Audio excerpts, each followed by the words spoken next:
in the coming financial year, the next financial year, that is 2025-2026, that will be beginning from 1st of July this year. Initially, you will recall that the senators had proposed that the monies be set at 465 billion shillings. That is an additional of 60 billion from where the National Assembly had proposed, that is 405 billion. Now, this bill was published on 12th of March 2025, and it is a law that provides at least 2 months to the end of the financial year. So you can see that the time is running out for the senators, and that is why there is particular special sitting coming up. But that is the Speaker of the Senate, who has already made his way into the chamber, Honorable Amason Jeffa Kingi. Allow me to hand you over to the business of the day. Tuombe. Ewe Mwenyezi Mungu, tukusihi ututazame kwa neema nyingi na baraka, sisi watumishi wako ambao umeridhika kutuita kwa nyadhifa za uongozi katika jamhuri hii yetu. Tukuomba utuwajalie tuyatende na kufikia mambo yote atakayofikishwa mbele yetu kwa njia ya haki na uaminifu, ili kustawisha amani, ufanisi na heri ya nchi yetu na wala ambao haja zao zikabidhi mikononi mwetu. Amen.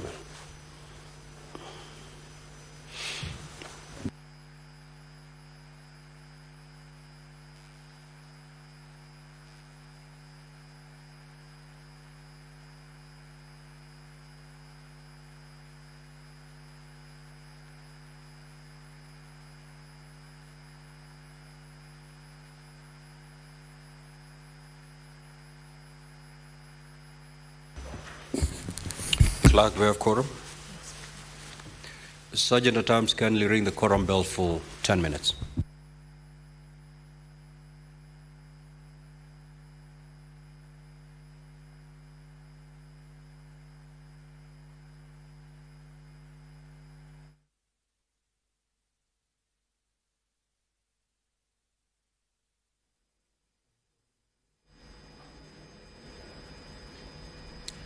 Well, the prayer has been said and the chair taken. However, the House is facing a quorum hitch.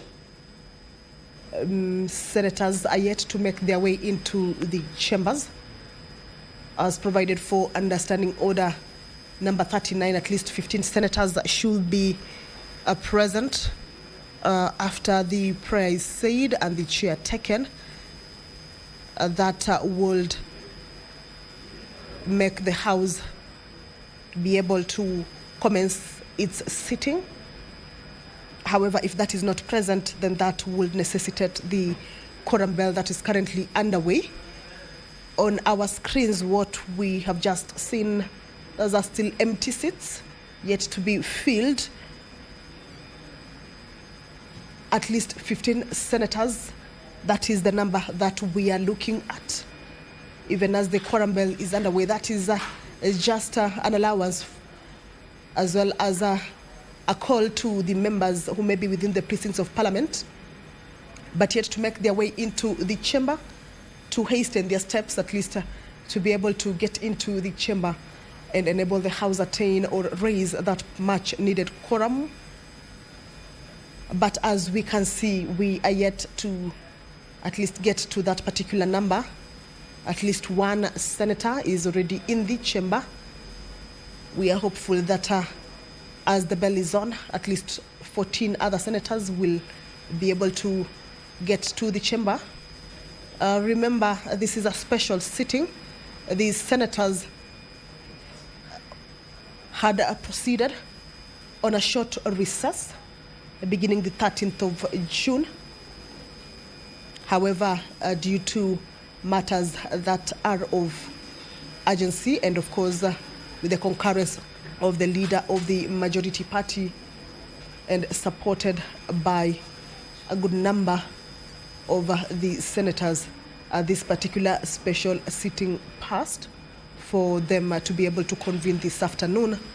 However, that number of senators is yet to be raised, and as is the rules that guide the House, if at the lapse of the 10 minutes a further 5-minute quorum bell will be on. And at the lapse of the second quorum bell, if the House will not have managed to raise that much needed quorum, then the House risks being adjourned. So we are hopeful that with this particular special sitting being convened, and of course the Gazette notice circulated at least to inform all the senators to avail themselves for this particular special sitting, then the quorum will be raised.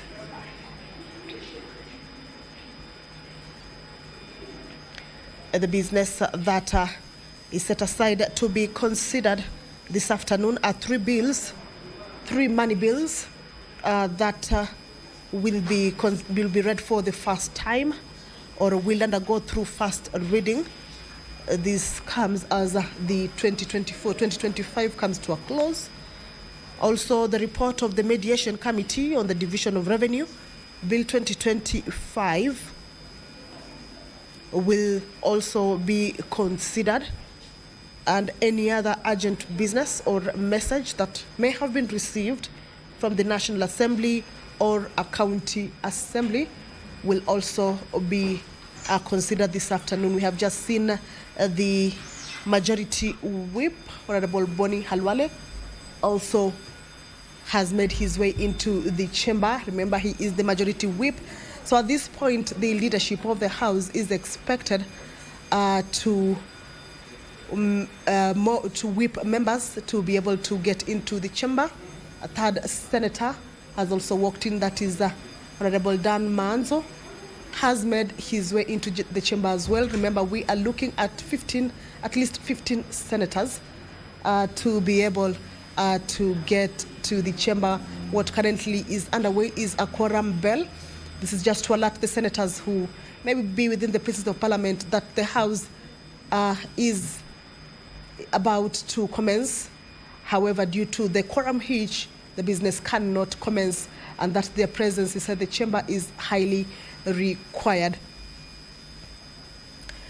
We shall go back to take a look at the business that the members of the Senate, as they convene for this special sitting, will be transacting. The report of the Mediation Committee on the Division of Revenue Bill. This is a mediation committee that was co-chaired by the chairperson, Standing Committee on Finance and Budget, the Senate chairperson, Standing Committee on Finance and Budget, Honorable Ali Roba, together with his counterpart from the National Assembly Budget and Appropriations Committee chairperson, Honorable Samuel Atandi, of course, to come to consensus on the monies that the counties will be receiving in the next financial year, that is the 2025-2026 financial year. Now, as per the law, at least 2 months to the end of the financial year, there shall be introduced in Parliament the Division of Revenue Bill,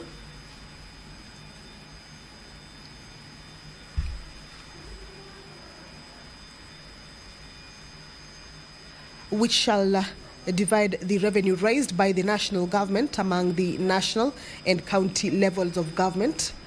And you will recall that the senators had proposed that the devolved units receive at least 465 billion shillings, but that was far too high from the proposal that was coming from the National Assembly at 405 billion shillings.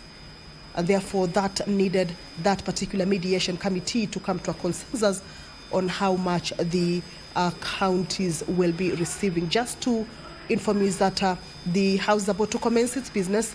We just have a quorum hitch, and therefore the quorum bell is for members to be able to make their way into the chambers. And this is a special sitting that has given an opportunity for the members to either attend in person. As we can see, members have already gotten to the chamber, but also has provided an opportunity for the members to also follow on the proceedings in hybrid or virtual. So this is a hybrid sitting. Those who may be within the chamber who have availed themselves in person or those who may choose to attend to the sittings via Zoom also will be able to follow up on these proceedings. So we shall also be waiting to be guided by the Speaker on what numbers those who participate or those who are participating via Zoom will be, and those who may have come to the chamber in person also will be, at least for the House to be deemed to have attained that much needed quorum. So if you're just joining us, is that this is a special sitting that the senators have convened. The Senate had proceeded on a short recess. However, due to matters that have been termed urgent or of urgency, then that requires them to at least forfeit a day of that particular short recess to avail themselves and perform their duty. So as that bell is on and as we continue counting the number of members who are getting into the chambers, we shall also be waiting to be guided by the Speaker on whether the House may have achieved that quorum or will have achieved the quorum with the numbers of the senators that will be attending via Zoom. So we shall continue taking a look at the report of the Mediation Committee on the Division of Revenue. Remember, this is a bill that needs to be concluded on as soon as possible. Of course, such kind of money bills need to be done with or dispensed with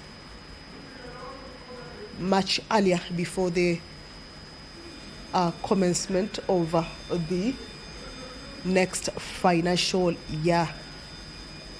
The Speaker has directed that a further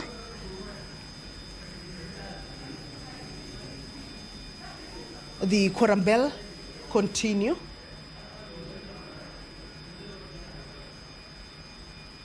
just to see whether members will make their way into the chamber. Yes, as we can see, that is the majority whip. At this point, that is the time the majority, or rather the leadership, is required to be able to whip their members from both sides to make their way into the House. The majority whip has just walked in with Muranga Senator Honorable Joe Nyutu, and we are hoping that the quorum will be attained.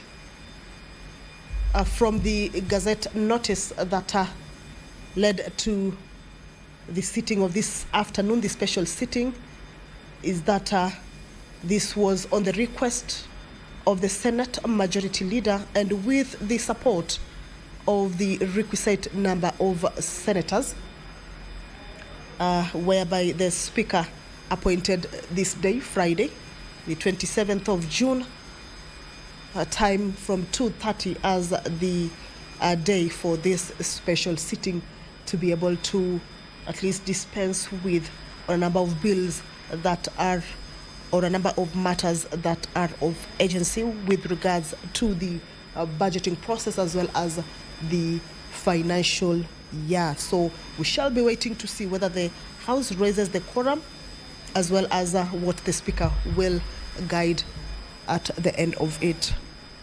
The Division of Revenue, the report of the Mediation Committee on the Division of Revenue Bill. Remember, the National Assembly already considered this particular report, pegging the monies at 415.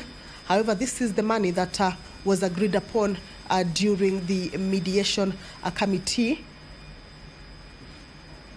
Members of the Finance, Standing Committee on Finance and Budget from the Senate, as well as members of the Budget and Appropriations Committee from the National Assembly, convened for a mediation meeting to be able to come to consensus on the monies that will be sent to the devolved units in the 2025-2026 financial year. and the senators had pushed for 465 billion, but the National Assembly had proposed a much lesser amount. The Speaker, we can also see the Speaker also trying to find out from the Sergeant at Arms whether there are any more members perhaps. And the National Assembly already considered and passed that mediation report. Allow me to hand you over and listen in. We will start the day's business. Clerk, you may proceed to call the first order. Order number 1, administration of oath. Order number 2, communication from the chair.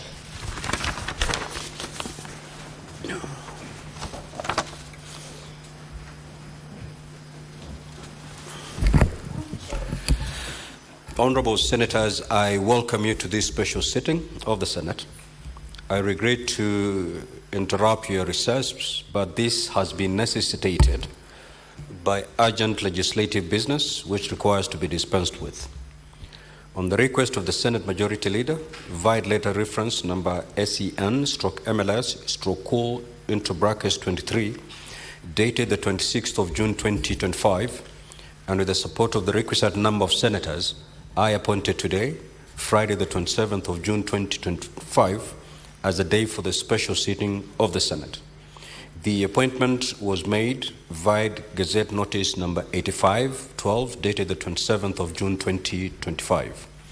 In the Gazette Notice, I indicated that the business to be transacted at this special sitting shall be the consideration of the following business. 1, the Equalization Fund Appropriation Bill, Senate Bills number 7 of 2025, the County Allocation of Revenue Bill, Senate Bills number 9 of 2025, the County Government's Additional Allocations number 2 Bill, Senate Bills number 8 of 2025, and the report of the Mediation Committee on the Division of Revenue Bill, National Assembly Bills number 10 of 2025, and any other urgent business or message received from National Assembly or a County Assembly. Honorable Senators, in accordance with Standing Order 33.5, the business specified in the Gazette Notice referred to above and as outlined in the order paper shall be the only business before the Senate during this special sitting, following which the Senate shall stand adjourned until Tuesday the 8th of July 2025 at 2:30 p.m. pursuant to the Senate calendar. I thank you. Next order. Order number 3, messages. Now, Honorable Senators, I wish to report to the Senate that pursuant to Standing Order 46.3, I received the following message from the Speaker of the National Assembly regarding the approval by the National Assembly of the mediated version of the Division of Revenue Bill, National Assembly Bills number 10 of 2025. The message dated 20th of June 2025 was received in the office of the Clerk of the Senate on Tuesday the 24th of June 2025 while the Senate was on recess. Pursuant to Standing Order 46.5, I now report the message. Pursuant to the provisions of Standing Order 41.1 and 154B of the National Assembly Standing Orders, I hereby convey the following message from the National Assembly. Whereas on Tuesday the 3rd of June 2025, the National Assembly considered and rejected the Senate amendments to the Division of Revenue Bill, National Assembly Bills number 10 of 2025, thereby committing the bill to a mediation committee in accordance with the provisions of Article 112(2)(b) of the Constitution.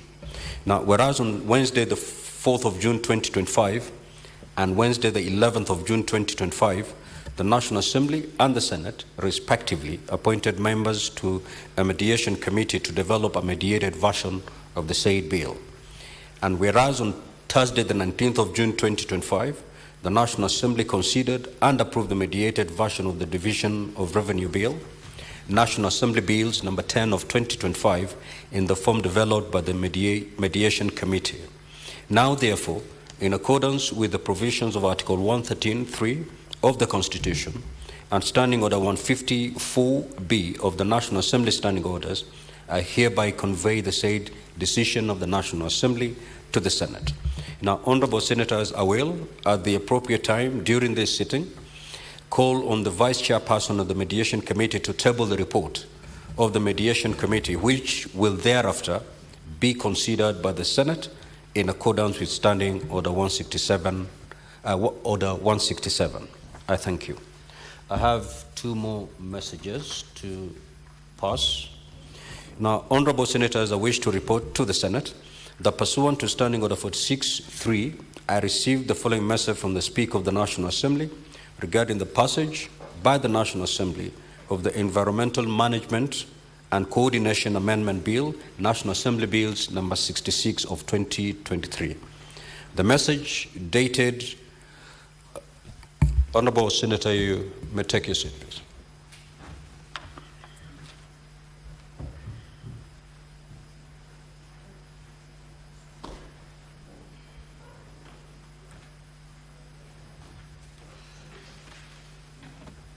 The message, dated Thursday, the 19th of June 2025, was received in the office of the Clerk of the Senate on Tuesday, 24th of June 2025, while the Senate was on recess.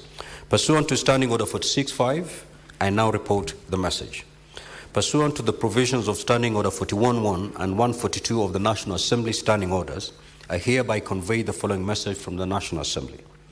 Whereas the Environmental Management and Coordination Amendment Bill, National Assembly Bills number 66 of 2023, was published via Kenya Gazette Supplement number 195 on 16th of October 2023 to amend Section 147 of the Environmental Management and Coordination Act number 8 of 1999 to permit the Cabinet Secretary to make regulations to prohibit the planting of eucalyptus trees along rivers, lakes, seas, and wetlands.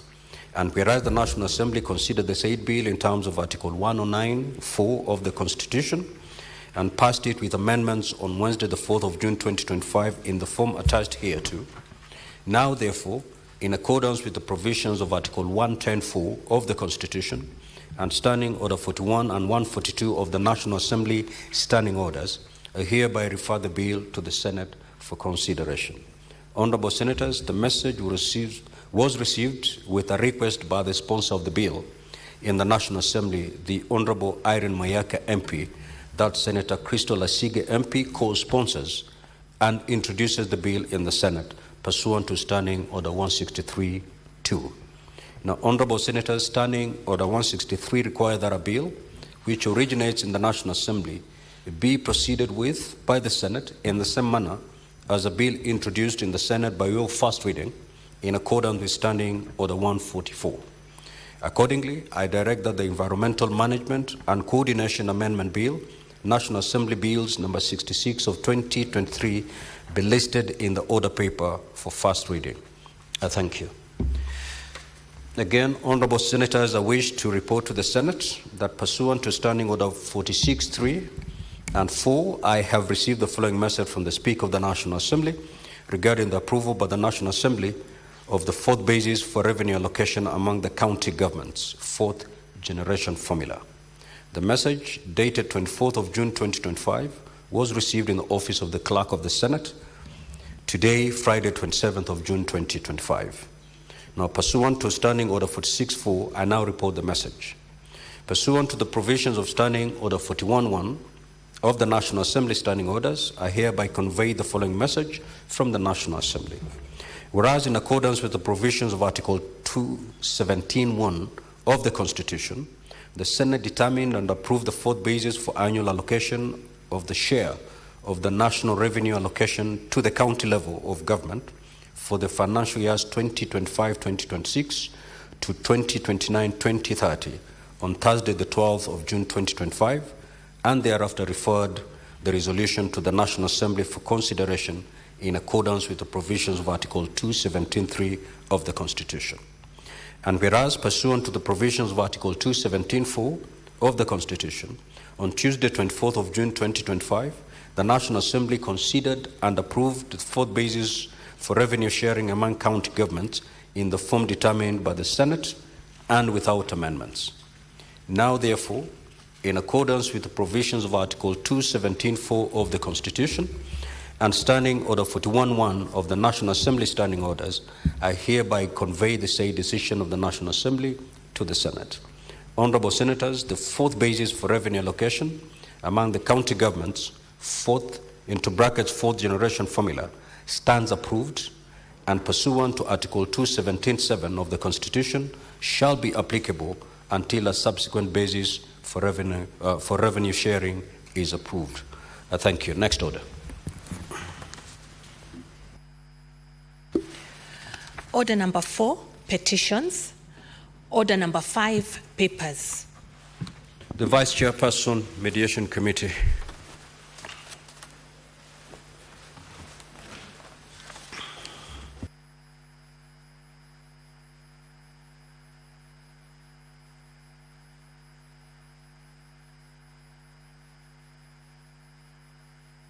I am corrected, it's the co-chair, not vice chair of the Mediation Committee. You may proceed.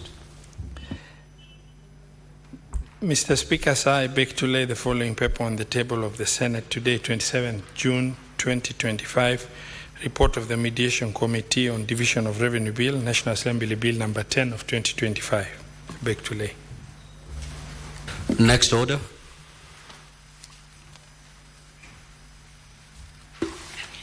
Order number 6, notices of motion. Co-chairperson, Mediation Committee.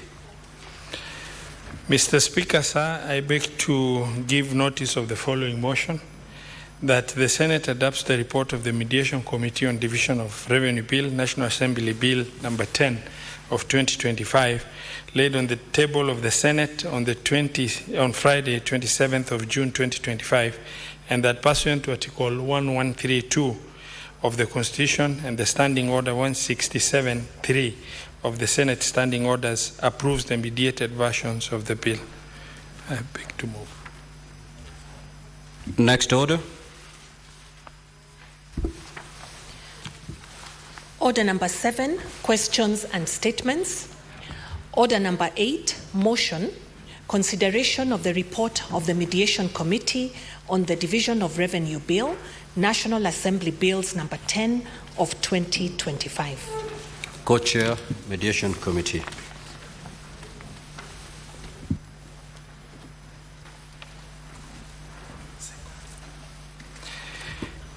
Mr. Speaker, sir, I beg to move that the Senate adopts the report of the Mediation Committee on the Division of Revenue Bill, National Assembly Bills number 10 of 2025, laid on the table of the Senate today, Friday, the 27th of June 2025, and that pursuant to Article 113 of the Constitution and Standing Order 167.3 of the Senate, approves the mediated version of the bill.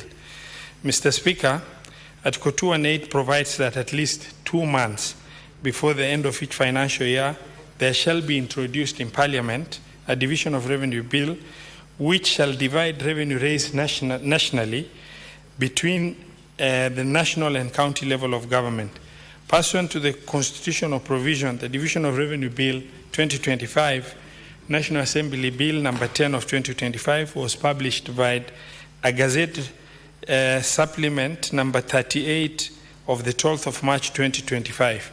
Mr. Speaker, sir, the bill was introduced in the National Assembly, debated and passed without amendments on the 9th of April 2025. Consequently, in accordance with Article 1110(4) of the Constitution, the bill was referred to the Senate for consideration. Mr. Speaker, sir, the bill provided the projected shareable revenue for the financial year 2025-2026 at Kenya shillings 2.835 trillion. This revenue was proposed to be shared as follows: the national government to share of the national government at 2,419 billion, and county government at 405 billion.01. Equalization fund at 7 billion 852 million, and arrears to equalization fund at 2 billion 736 million. Mr. Speaker, the bill was read the first time in the Senate on Wednesday, the 16th of April 2025. Consequently, debated and approved by the Senate on Wednesday, 28th of May 2025, with the following amendments as key amendments to the bill. The projected total shareable revenue for financial year 2025-2026 be revised downwards to 2.756 as requested by the National Treasury. Mr. Speaker, the national government be allocated 2.2796 trillion, the county government be allocated 465 billion, and the allocation to equalization fund to stand at 12.3 billion, comprising of 9.6, which is 0.5% allocation to equalization fund, and 2.7 billion to be the money allocated as to take care of the arrears, which stands at almost 49 billion. Mr. Speaker, sir, the last audited and approved account revenues raised nationally be those of financial year 2021-2022 amounting to 1.920.4 trillion as different from what the National Assembly approved, because the National Assembly approved it at the last audited and approved account is standing at, for 2021. And they have since passed 2021-2022 approved and audited accounts. Mr. Speaker, sir, the amended version of the bill was transmitted to the National Assembly for consideration.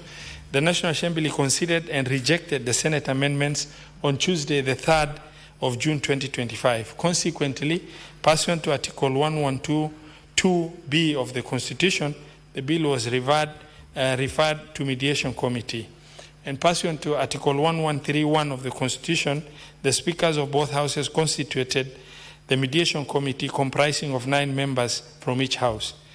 Mr. Speaker, sir, the committee was mandated to do 2 things. 1, consider the division of revenue bill, and B, to attempt to develop a version of the bill that both houses will be able to pass. Mr. Speaker, I'd like to report that the committee held a total of 4 meetings to mediate on division of revenue bill. During these sessions, each side was focused on justifying why they have taken a certain position as per their proposal as passed by the respective houses. Mr. Speaker, the committee made several observations in the report that on April 15, 2025, the National Assembly approved the audited accounts of revenue for financial year 2021-2022. That's the most recent audited and approved accounts of revenue amounted to 1.9204 trillion rather than what was proposed in the bill. Mr. Speaker, the other observation that the committee made is the National Treasury submitted to Parliament revised projected shareable revenue for financial year 2025-2026 from Kenya shillings 2.835 trillion downwards to Kenya shillings 2.75698 trillion to reflect current realities of revenue performance. The other observation, Mr. Speaker, is that the allocation to equalization fund, now that the last audited and approved accounts has changed, and so will be the equalization fund provision of 0.5%, which now had to be adjusted from 7.85 billion to 9.6 billion, in line with the last audited and approved account amount of 1.9204 trillion. Mr. Speaker, the bill had proposed an allocation of arrears to the equalization fund. The committee, however, noted that this should not be provided in the division of revenue bill, since the entitlement to the fund was already covered in previous similar regulations that were passed by both houses. Mr. Speaker, the committee also noted that the proposed allocation to counties by the national government is, as proposed by the National Assembly, stood at 405.1, which was informed by the available resources envelope given the limited fiscal space as shared by the Mediation Committee team from the National Assembly. The proposed allocation to counties by the Senate stood at 465 billion, which was informed by non-discretionary expenditures to be incurred arising from national government priority policies and programs, including contribution to housing levy, increased NSSF contribution, implementation of the Dr. CBA in line with the agreed return to work formula, and counterpart funding for community health promoters and county aggregation industrial parks. Mr. Speaker, sir, considering all the counter offers made during the negotiation, the Mediation Committee resolved that total shareable revenue for financial year 2025-2026 be at Kenya shilling 2.756978 trillion, in line with the submissions given by the National Treasury. Mr. Speaker, sir, that the national government equitable share to stand at 2,332,376 million. That the county equitable share to be agreed at 415 billion. Mr. Speaker, sir, I know within our common forum there has been discussions of better mediation capacity by different senators other than the team that was sent there. I want to assure the Senate that we mediated until the committee from the Senate realized that where we've reached, it was like trying to milk a stone, and we couldn't get a shilling more out of that mediation process. And we had to just agree for purposes of continuity for our county governments, as well as also making sure that the national government processes also continue by way of passage of appropriation bills, which not only was critical for the national government, but also was extremely critical for county government, because the passage of DORA will give way to the processing of CARA, and subsequently, which will give way on the issue of the disbursement schedule for our county government, alongside also other critical bills like county additional allocation bill, as well as equalization fund appropriation bill. Mr. Speaker, sir, it was also agreed that the most recent audited and approved accounts of revenue are of those of financial year 2021-2022 amounting to 1.920 billion, and that the allocation to the equalization fund to stand at 9.602 billion. Mr. Speaker, sir, the mediated version of the bill is shared as tabled, and that the committee that was sent from the Senate to mediate on behalf of the Senate and as a representative of the interest of the county government have managed to improve the allocation to county government in form of shareable revenue from 387.425 to 415 billion, which is an increase of nearly 30 billion shilling in a given financial year. Mr. Speaker, it's worthwhile to note that that is the highest in the allocation over the last 5-year period in terms of DORA increment. And Mr. Speaker, sir, the 415 we got also satisfies the condition we set in passing the fourth basis of revenue sharing formula, which was prefabricated on revenues of 415 billion and above.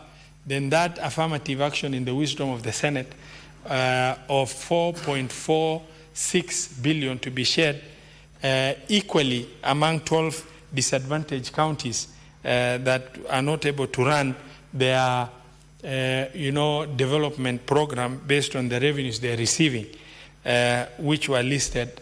And in the wisdom of the Senate, 3 billion was approved at 405 billion shareable revenue to county governments, and should there be any improvement over and above 415 and above, then in the wisdom of the Senate, a decision was made that that 3 billion be improved to 4.46 billion. Mr. Speaker, sir, I would like to immensely extend my appreciation to the Mediation Committee of the Senate, as well as our counterpart, the Mediation Committee of the National Assembly, who we've walked this journey as we both executed our constitutional mandate on behalf of the entities we represented.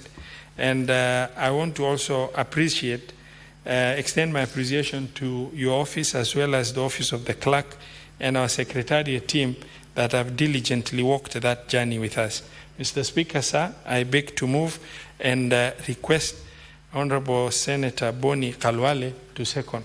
Thank you, Mr. Speaker.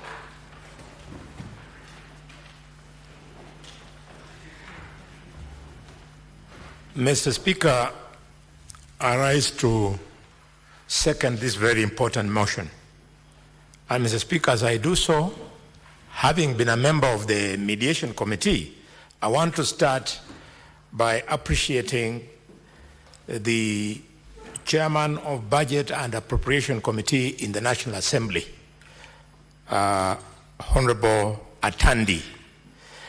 I had never worked with this Member of Parliament before in my life, and he truly impressed me as a parliamentarian who has come of age, and he understands the position of devolution in the current dispensation of the politics and structure of leadership of the country, Mr. Speaker.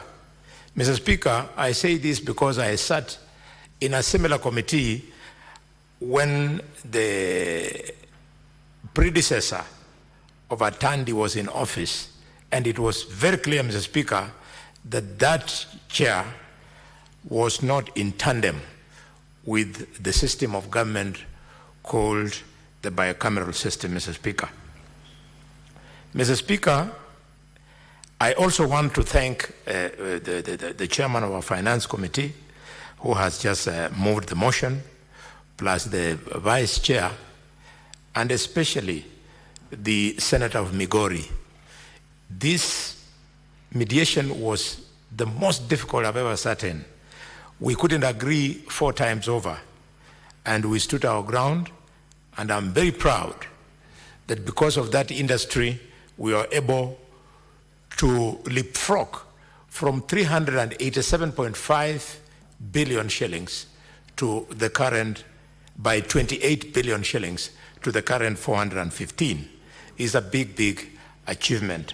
I therefore proudly request colleagues in this House that we support this report because we have achieved so much. I want to talk to the people of Elgeyo Marakwet and the people of Embu, the people of Isiolo, the people of Kirinyaga, Laikipia, Lamu County, Nyamira County, Nyandarua County, Samburu County, Taita Taveta County, and Tharaka Nithi County, and Vihiga County. Mr. Speaker, these are counties that have not had the opportunity to have access to sufficient funds to do meaningful development over the years. But thanks to this enhancement to 415 billion shillings, Mr. Speaker, and further, thanks to the decision of this House to now introduce in the 4th sharing basis formula a factor which then we called the affirmative action allocation of 4.46 billion shillings. Now, each and every one of the counties that I've spoken about, Mr. Speaker, will enjoy an extra 371,666,667 shillings, Mr. Speaker. Mr. Speaker, I'm so happy for them, but even more so with Vihiga County, my immediate neighbors, who also happen to be my own brothers, Mr. Speaker. Mr. Speaker, Vihiga has truly suffered over the years. There are many projects which equally serve Kakamega and Vihiga at the same time, especially the road infrastructure. It's a shame that when you go on the Kakamega side, you see a tarmac road here, a tarmac road there that was started by the first generation governor, Wycliffe Ambezo Oparanya. And it then becomes a shame that when you come from Bushangala, Mr. Speaker, and you go down Bushangala Junction, Mr. Speaker, you go down to Shibuname, you cross the bridge at River Lukose, climb to Eregi, Mr. Speaker. The moment you reach Ishiandomba, which is the boundary between Kakamega and Vihiga, that is the end of the road.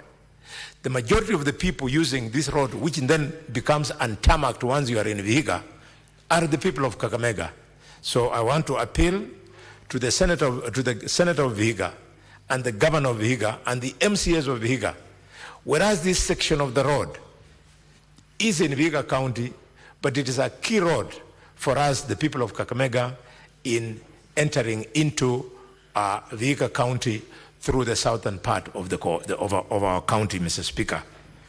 I therefore appeal to Governor Otichilo to give me a gift for the fight we put up with Senator Osotsi in this House so that this fund could be realized. I beg the Governor of Vihiga to give me that gift by making sure that this first 371 million shillings will be spent part of on tarmacking the section of the road from Ishiandumba all the way to Chabakali-Eregi Junction.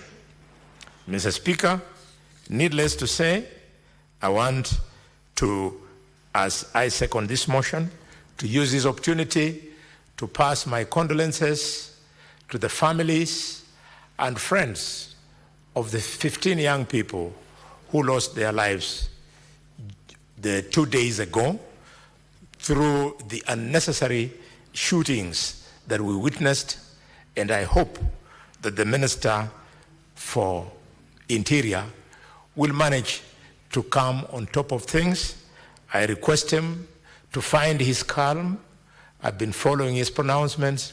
He seems to have completely lost it. He must take charge and stop asking police people to shoot people when they are appearing, to appear like they are entering a police station. I second. Honorable Senators, I will now propose the question. Senator Roba, kindly take your seat. Take your seat. And the question is that the Senate adopt the report of the Mediation Committee on the Division of Revenue Bill, National Assembly Bills number 10 of 2025, laid on the table of the Senate on Friday, 27th of June 2025, and that pursuant to Article 113.2 of the Constitution and Standing Order 167.3 of the Senate, approve the mediated version of the bill. The floor is open for debate. Senator Mundigi. Asante Bwana Spika kwa kunipa ruhusa niweze kuchangia pesa ambazo tumepata ya kupatia kaunti 47.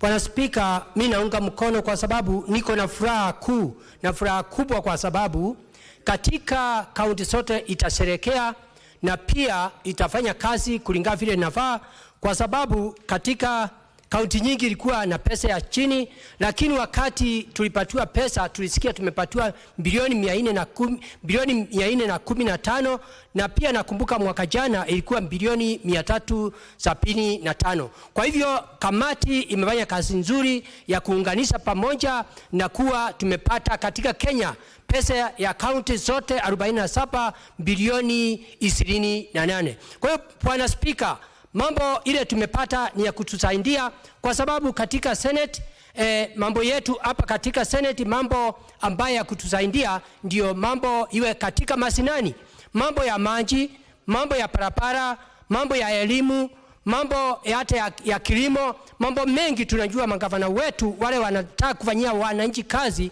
watafanya kazi ile inafaa. Kitu kingine kushukuru ile kamati ya mediation ya Senate na ile ingine kwa ile kazi wamefanya ndio tuweze kupata hizi era. Nikisema katika Embu County, Bwana Speaker, tulikuwa na bilioni 5 bilioni 5,300. Niko na furaha zile kaunti 12 zilipata pesa, na pia wale watu walileta hii mjadala ya kuongezea zile kaunti 12 pesa walifanya kazi nzuri, nikiwa mmoja. Na pia tumeongezewa katika Embu County ambayo imekuwa na shinda ya pending bill na wage bill. Bwana Spika, tutapata milioni 600. Kwa hivyo milioni 600 na zile zingine tutakuwa katika mwaka huu tunaanza mwezi wa Julai tutakuwa na bilioni 6. Kwa hivyo yangu ni katika county ya Embu. Gavana ambaye ni Cecily Mutito Mbali, tunakuomba hii pesa ikikuja masinani uweze kupunguza mambo ya madeni, uweze kufanya kazi ya parapara, mambo ya maji na pia mambo ya kilimo na mambo mengi, ndio uweze kusaidia watu wa Embu County. Pia na kuomba gavana, najua kuko na sinda ya hela, ile pesa mnaokota, ningekuomba wakati huu ndio mwananchi asiweze kulia tena na asiweze kuleta shinda, usiongezee ndio ule usuru ya county. Wale wamekuwa wakileta shinda kama business communities waweze kufaidika, ndio ile mambo ya tax iwe chini. Kitu kingine naomba ni ile mambo ilifanyika njuzi, ni pole kwa wale watu ambao walipata shinda kwa sababu ya maandamano, na tunajua mambo ya maandamano, Bwana Spika, inaruhusiwa, na mambo ya kwenda kuomboleza inaruhusiwa kwa sababu ni democracy. Lakini mambo ya ajabu ile ilifanyika katika Embu County, ni pole kwa business community kwa sababu KRA vitu yote iliporwa yote. Pia Safaricom vitu yote ilienda. Pia huko Embu mambo ya Madhai supermarket kila kitu yote ilienda. National Social Security Fund kila kitu yote ilienda, na pia National Bank iliporwa. Kwa hivyo ningeomba naomba tukiwa kutakuwa na maandamano siku nyingine, kwa sababu ni mambo ya demokrasia, sikusiwe kunatokea mambo kama hiyo. Kwa hivyo Bwana Spika, visa ile tunaendelea kuongezea pesa ya county. Tunahusunika sana kwa sababu tunaona mambo mengine ya maandamano, watu wakienda kudemonstrate kwa sababu ya haki yao, kumeingia wataberi, kumeingia uwezi, na wanalete vitu ambaye haifai. Kwa hivyo wale watu walifanya ile kitendo. Tumeona wakati huu ambaye Gen Z wengine wako na maroni, wako na pesa. Tumeona watu wengine kama Embu vitu imeimbiwa, tumeona hapa Nairobi. Kwa hivyo nataka kusema siku ya Jumatano ilikuwa ni mambo ya kwenda maandamano ambayo inafaa, lakini baadaye iligeuka ikawa ni kama imeleta shinda katika nchi yetu ya Kenya. Bwana Spika, ni kama ilikuja ikatoka, ni kama watu wengine waliingilia hiyo maneno, ikawa ni kama wanataka kumbidua hii serikali ambayo inajaribu kulainisha mambo ya economy recovery katika nchi yetu ya Kenya. Kwa hiyo Bwana Spika, mimi naunga mkono, niko na furaha kwa ile kazi imefanywa na watu wa Mediation na pia na maseneta. Asante sana maseneta, ile kazi mnafanya kupigania ukatusi. Ingawa nilisikia MP wengine wakati walikuwa na debate maneno walikuwa na pinga, lakini asante kwa ile kazi seneta inafanya. Bora tu naomba magavana wote 47 tafadhali msikumbali kutuleta ndao. Sisi tunaunga nyinyi mkono, mfanye kazi kulingana inafaa. Department zote na kuwe na accountability na ile mambo mengine. Kwa hiyo Bwana Speaker, mimi nikiwa senator wa Embu County niko na furaha sana kwa sababu Embu County sasa itakuwa na bilioni 6 kutoka kwa bilioni 5 na 300, tumeongezewa milioni 600. Kwa hiyo watu wa Embu mungoje, na kazi najua itaendelea vizuri, mambo yote yatakuwa mzuri. Kwa hiyo Bwana Speaker, mimi naunga mkono nikiwa senator wa Embu County, Daktari Alexander Munyi Mondiki. Asante Bwana Speaker. Senator Mungatana.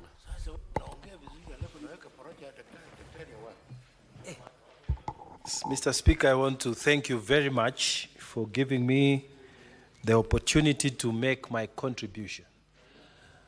Mr. Speaker, I want to thank the chair of this committee from the side of the Senate, Honorable Senator Roba, for leading the team from the Senate, me included, into this negotiation in a very efficacious manner.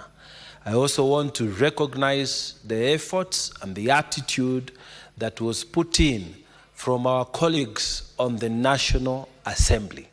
I acknowledge the work that we put in all those 4 meetings. Mr. Speaker, many times when you are watching a football match or a basketball match as a spectator, it's always so easy to say, this should have moved the ball this side, he should have passed the ball this side, he should have scored that goal.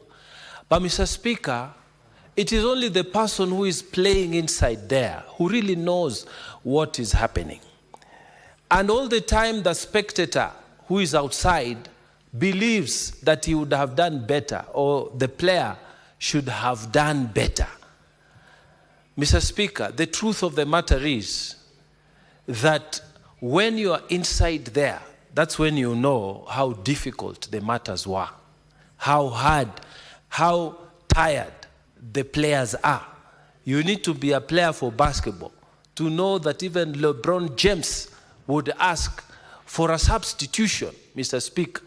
Even what we call King James in basketball, he would ask for a substitution because he's the one who knows how it is inside there.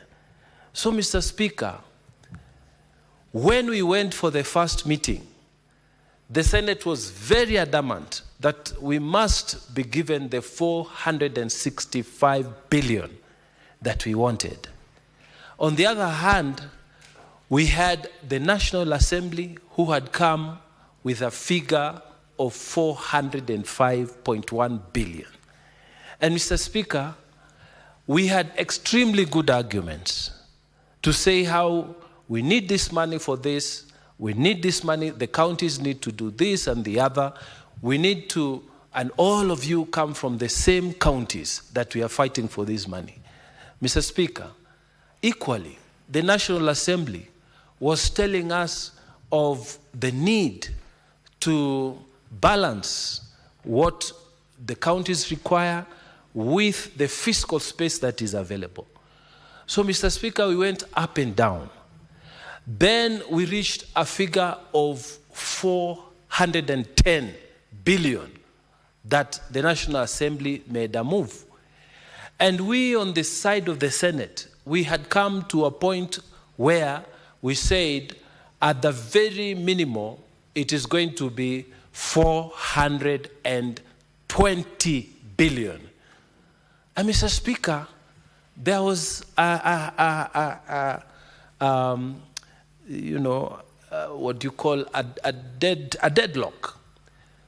The Senate is on this side and the National Assembly on this side. We are trying to reach an understanding.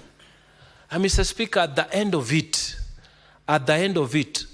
after 3 meetings, we had to adjourn, discuss, talk as colleagues, visit each other and convince each other. And Mr. Speaker, we want to ask our colleagues that those of us who are in there, we were the ones who are going up and down, trying to find a way forward. When finally the figure was agreed, Mr. Speaker, at 415 billion shillings, it didn't come easy, Mr. Speaker. It didn't come like a drop of water, Mr. Speaker, a drop of the rain. There was a lot of negotiation. There was a lot of backroom discussions. And Mr. Speaker, we were also aware that our counties need this money like yesterday. Some of our counties, Mr. Speaker, have gone without salary for the last 3 months, Mr. Speaker. Some of our workers. And so, Mr. Speaker, we looked behind and said, we will be able to achieve the goal of affirmative action at 415 billion. We will be able to achieve the goal of no county will get less than the amount that they did before. This is what we saw. And Mr. Speaker, when finally the figures came up to 415, we felt, Mr. Speaker, that we do not need to drag this thing further.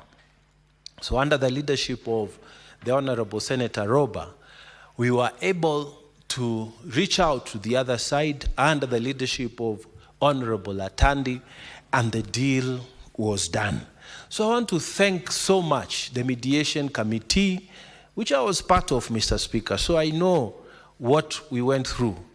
Mr. Speaker, I thank all the members who participated, and I thank all the members for sacrificing their recess and sitting there on our behalf, Mr. Speaker, and the result they have given us, which has ensured that the counties that we wanted to protect have received something in addition. Because of the affirmative action we agreed in this very house that we shall give those 12 counties. So, Mr. Speaker, I want to appeal to all our colleagues that we support the decision that we have achieved so far. Mr. Speaker, I don't need to belabor the point that we have, in these 4 days of the committee meetings, the mediation meeting, achieved something like 28 billion increase, which is the highest increment we've received. 28 billion, which is the highest increment we have received, Mr. Speaker, in many years that have passed. It has always been an increment of 1 billion, 2 billion, but in this particular case, we have been able to achieve a good leap. So I want to urge colleagues listening to me that this committee did some good work, and I really want us to appreciate their work by supporting this bill. But, Mr. Speaker, I wanted to sit down and leave it there. But I want to emphasize something, and I want us to learn from America. Mr. Speaker, people tend to think that some of these departments cannot be abolished at the national level. And yet it is possible, it is doable. Why can't we abolish the Ministry of Health at the national level? Clearly, Mr. Speaker, this function has been devolved to the county level. Why are we still keeping money at the national level? Why? Mr. Speaker, when President Trump took over, like him or don't like him, the man makes decisions. He abolished the Federal Department of Education. And people were shocked, what is happening here? But he did it. Now, people can make decisions at at the state levels on how the education system should function. Health, Mr. Speaker, I keep coming back, in Kenya is devolved. Now, those billions that are still at the Ministry of Health should come down to the counties, Mr. Speaker. Should come down to the counties. And even as we approve this, we want this to sink to those people sitting at the headquarters in health, that this mandate is a county mandate. And Mr. Speaker, many other functions have been devolved, and the national government is still holding on to them.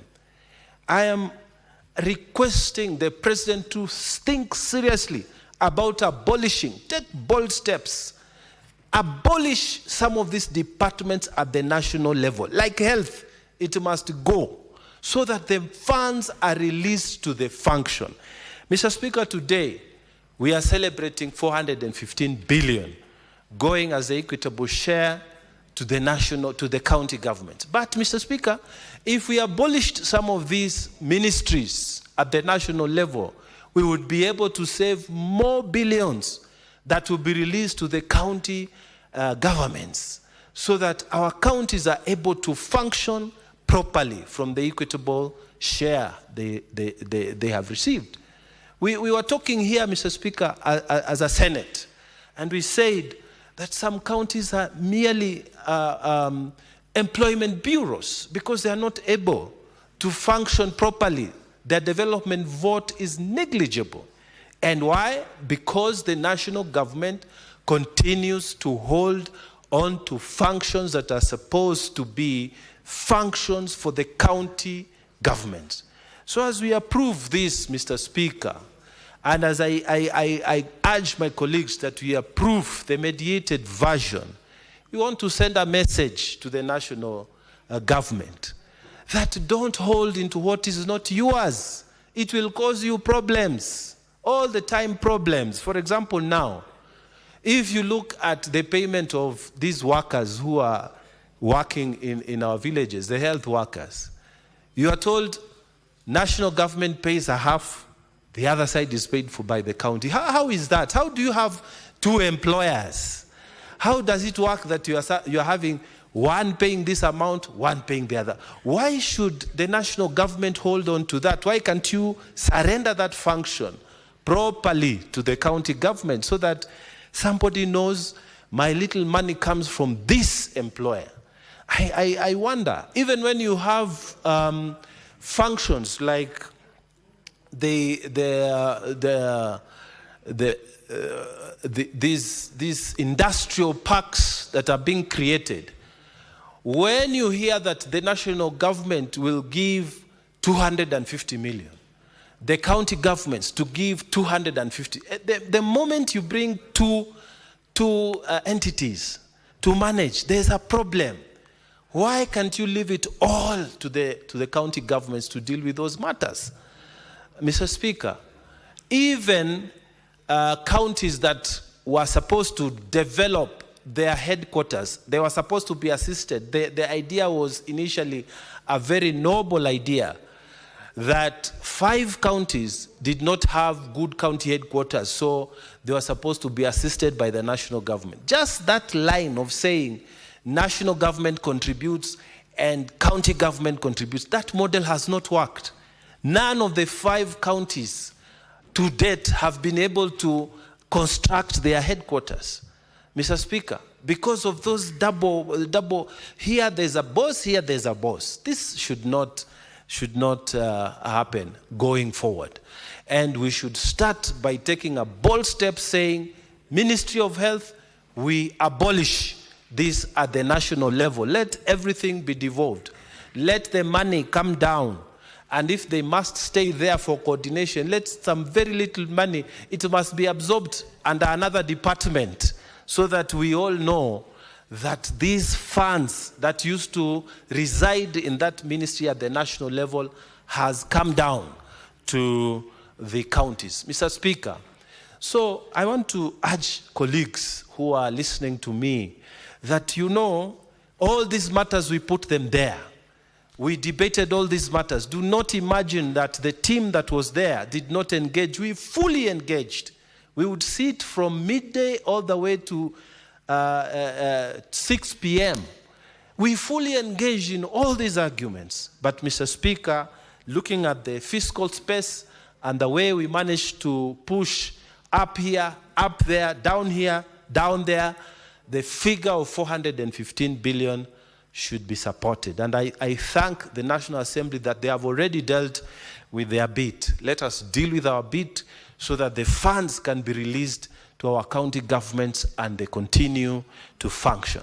Mr. Speaker, with those many remarks, I beg to support the mediated version of the bill. Thank you, Mr. Speaker. Senator John Otu.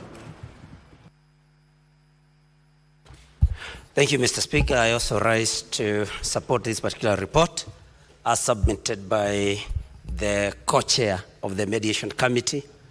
And Mr. Speaker, like those that spoke before me have said, we would have wanted to give our counties much, much more than 415 billion.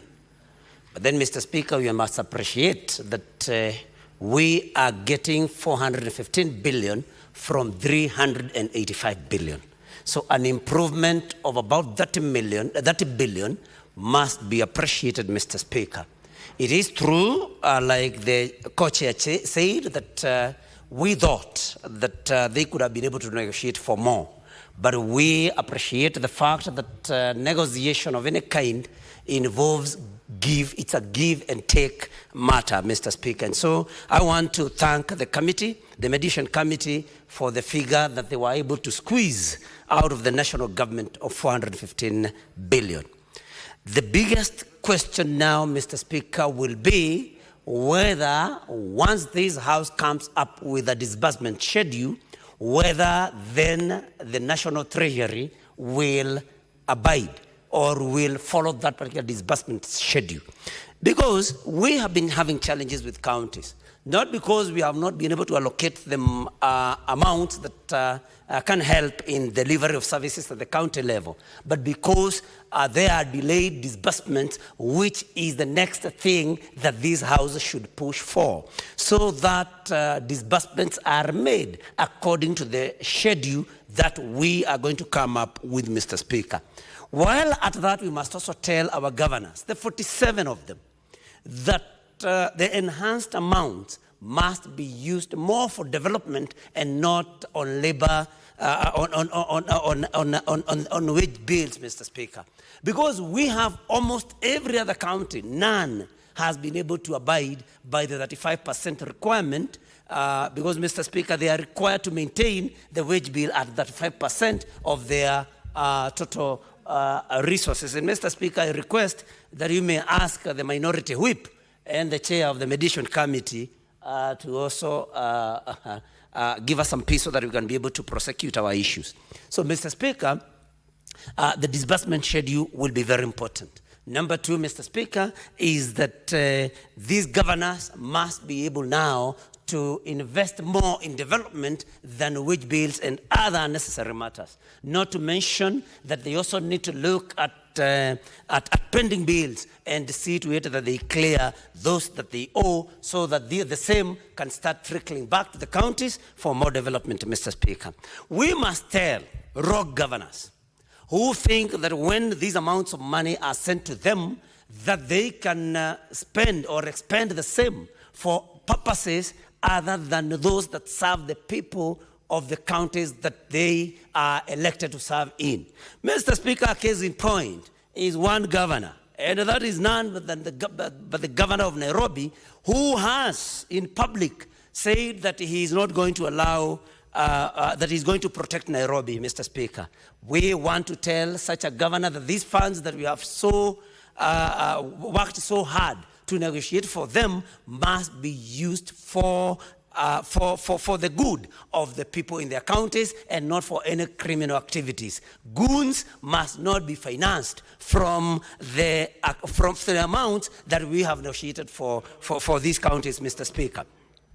Mr. Speaker, what is the point of order, Senator Mandaga? Honorable Speaker, I didn't want to interrupt my good friend, the Senator from Murang'a, but understanding Order 105 as a statement of fact, can the Senator from Murang'a provide evidence that the governor for Nairobi has used the funds for Nairobi to pay goons? Honorable Speaker, we have not even released this money. We are just debating on what is going to be shared, and the governor, the Senator is making statements that I believe are not of fact. Can he provide evidence to the same? Honorable Speaker, the governor for Nairobi is within his rights to protect the property of the business people in Nairobi. We have witnessed the destruction that is happening. Business people are losing their capital. Honorable Speaker, wouldn't it be the responsibility of the governor to ensure there is a thriving, conducive business environment? And the governor should then use the necessary resources and available means to make sure that the businesses are protected, because that is what creates employment. The biggest problem we have in this country is unemployment. How do we destroy what we have in the pretext of... You've made your point of order known. Senator Newton. Thank you, Mr. Speaker. I think the former governor for Uasin Gishu, I think he still suffers from the hangovers of having been governor in Uasin Gishu. And for that reason, Mr. Speaker, he forgets that he's a senator who is supposed to defend devolution in counties and not to defend other governors. And then the point of order raised, Senator Newton, you've made an assertion to the effect that the governor of Nairobi is using resources to pay goons. Thank you, Mr. Speaker. Do you have evidence to that effect?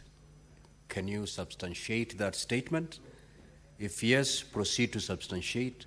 If you are unable, you may have to proceed to withdraw that statement and apologize. Thank you, Mr. Speaker, for the guidance. I think I did not say that he's paying goons, Mr. Speaker. What I said that, and it is in public domain, that the governor for Nairobi has said that he's going to protect Nairobi against demonstrators. And that is something, Mr. Speaker, that is in public domain.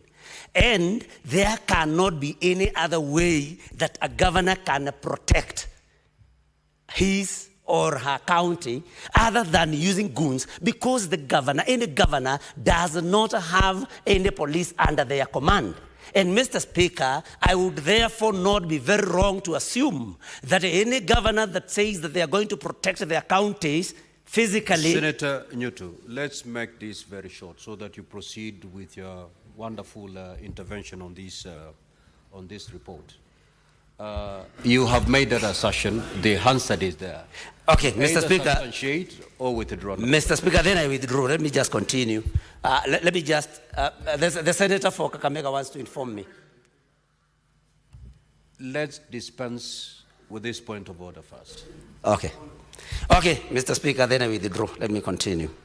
I was just advising governors, not just the governor of Nairobi, to expend amounts in a way that helps their constituents, and not in a way of showing bravado and spending their monies in matters that actually are not even important for their people, and not to overstep their mandate. Mr. Speaker, we must also ask the national government, which in this particular mediated version is going to retain over 2.3 trillion Kenya shillings, Mr. Speaker, that these amounts also must be expended in the right way, must be expended in a way that is of benefit to the country, Mr. Speaker. We are disturbed that we find those serving in the national government, Mr. Speaker, carrying money in sacks every weekend, every weekday, as they go about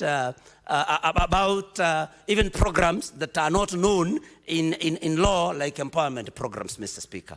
And we want to believe that these amounts are spent from the allocation that is made. So, Mr. Speaker, we would also want to call upon the national government to spend the amounts allocated to them in a way, Mr. Speaker, that, for example, creates jobs for our youth, improves health, because they are retaining amounts of money at the national level, just like Senator Mongatana submitted here, Mr. Speaker. And so we are saying, let the national government, and Mr. Speaker, you know, we cannot divorce ourselves from what is happening in the country as of now.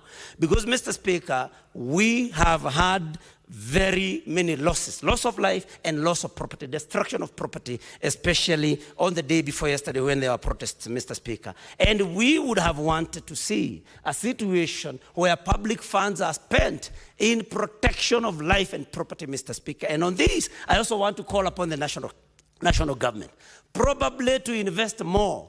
If they need more police officers to maintain law and order, that then such is done, instead of failing in their duty and then blaming particular people and profiling some communities on something that is of national importance. Let us have more police officers, that is what we need, because the allocation has been made. Mr. Speaker, let us invest more in intelligence and to avoid most of the things that we are seeing here. And Mr. Speaker, we must also say that because we have had some very unfortunate happenings in our country.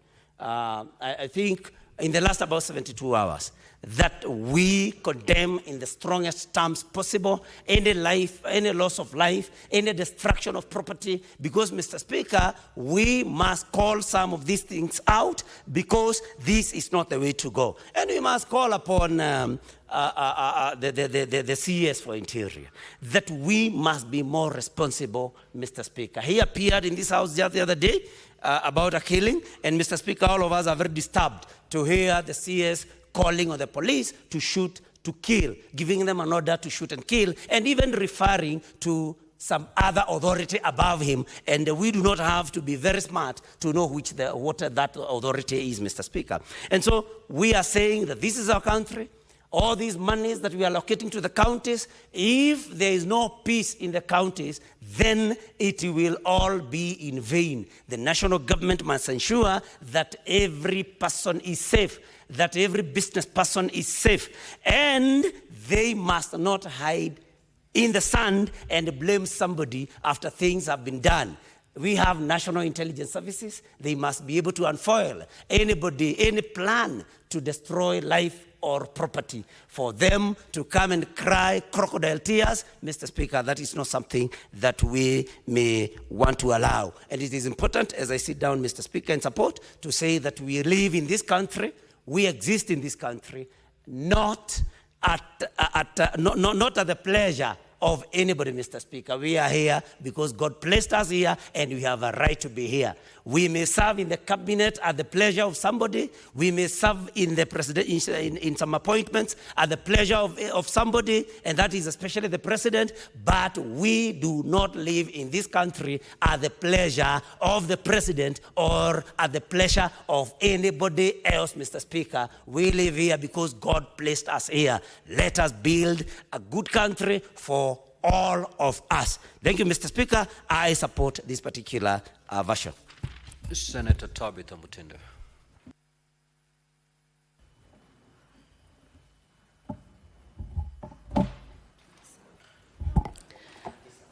Thank you, Mr. Speaker. And I want to also extend my appreciation to my colleagues whom we were with during this mediation process for the Division of Revenue, led by my Honorable Chair, Honorable Boni, Senator Mungatana, Senator Eddy, among the other team. During this recess period, Mr. Speaker, most of us who are in the Mediation Committee also are members of the Finance and Budget Committee. And we had presented before this House a proposal of 465 billion, Mr. Speaker. Mr. Speaker, this is a journey that we had closely embarked on. We had the proposal by CRA, Mr. Speaker, which was almost amounting to 430. And during our proceedings in the committee, at the committee level, we had different stakeholders, Mr. Speaker. And they had different proposals. And actually, the governors through the COG, they had a proposal of about 536 billion, Mr. Speaker. Mr. Speaker, for us to have proposed the 465, it was not just from the blues, but we were guided by the facts as far as the key issues were concerned, starting with the issue of the housing levy, Mr. Speaker, deductions which amounted to a need of 4.1 billion. We had also the needed, as Honorable Mungatana has talked about, the issue of the KIPES issue. And the KIPES issue amounted to about 11.8 billion, Mr. Speaker. An issue that, and a proposal that required the intervention or the teamwork between the county government and the national government. And these are proposals, Mr. Speaker, when they brought about, Senate was not involved, among other stakeholders. And during our discussion and our mediation process, Mr. Speaker, we were actually able to agree that we remove this budget of about 11.8 for the KIPES. As we speak, about 18 counties have started or have benefited partly with what the initial allocation. And we say the other counties can wait so that we prioritize these budgets for the 18 counties that have commenced the KIPES construction so that they focus on the completion. These are some of the figures that we agreed and said we can remove the KIPES project allocation of about 12 billion, Mr. Speaker. But, Mr. Speaker, the issues of enhanced NSSF contribution, which amounted to about 6 billion, the issue of CHPs, which amounted to 3.2 billion, Mr. Speaker, were not so much negotiable, Mr. Speaker, because you look at the issue of our community health promoters, it's an agreement, a 50-50 agreement between the national government and the county government. And our young people, especially the young women, most of them work as CHPs. And so they needed to be really factored, Mr. Speaker. Annual wage increment, Mr. Speaker, it's within the law. The other critical thing was the basic salary increment as per the doctor's CBA, which amounted to 3.5 billion, Mr. Speaker. We've seen through and through our health sector, professionals, all cutting across, Mr. Speaker, demonstrating and surrendering their petitions before this House. And their petitions were highly on the financial matters. And that's why, Mr. Speaker, adding the figures that I've just talked about, we as a committee and a committee representing the upper house of the Senate, we moved in the mediation and had agreed that we cannot go below 420 billion, Mr. Speaker. Mr. Speaker, as I said earlier, when we were undertaking this mediation process, it was not really an easy tackle discussing with our respectable colleagues from the National Assembly, whereby they moved in and stood at 405 from the beginning. We started moving down from 465 up to almost 430, and they moved not an inch, Mr. Speaker. Mr. Speaker, how that discouraging can be when you've come to a table to mediate and have a common goal for the interest and the common interest of our people, Mr. Speaker. We walked in, we walked out. We came in, we came out. And all senators were on one voice, Mr. Speaker. Before we embarked on our last meeting, Mr. Speaker, which my mind remembers very well, we had a condition. And we said clearly, if the National Assembly will not move an inch higher, because we left the meeting when they had moved to 410, and the indication and all indicators indicated that they were not willing to continue with the process, and sort of this process was to end at 410. And so we also stood firm and said we will not embark on any further mediation if they won't move an inch. And through our firm decisions, Mr. Speaker, long story short, we were able to conclude at 415, Mr. Speaker. 415, not just 415,000, not 415 million, but 415 billion.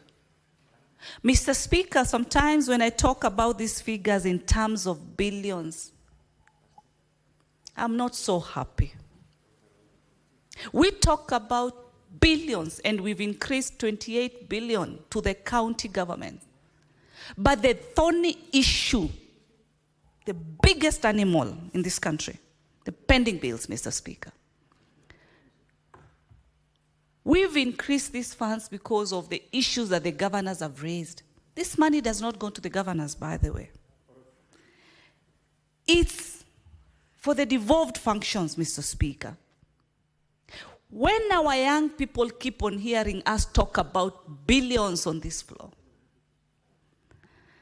the other day I saw the people of Nairobi waking up as millionaires and sleeping in the evening as the most poor people, Mr. Speaker. From a millionaire to the most poor person, because their businesses were brought to zero, Mr. Speaker. When on this floor, we talk about the billions that we've given to each and every county. The lowest county is receiving 3.8 billion, which is the great county of Lamu. The county of Nairobi is receiving 21.4 billion, Mr. Speaker. And still our people economically are having challenges because money is not rotating, especially because of the issue of the pending bills, Mr. Speaker. It has just been left to the few. I emphasize this, Mr. Speaker, because we want the governors to sort the animal of pending bills.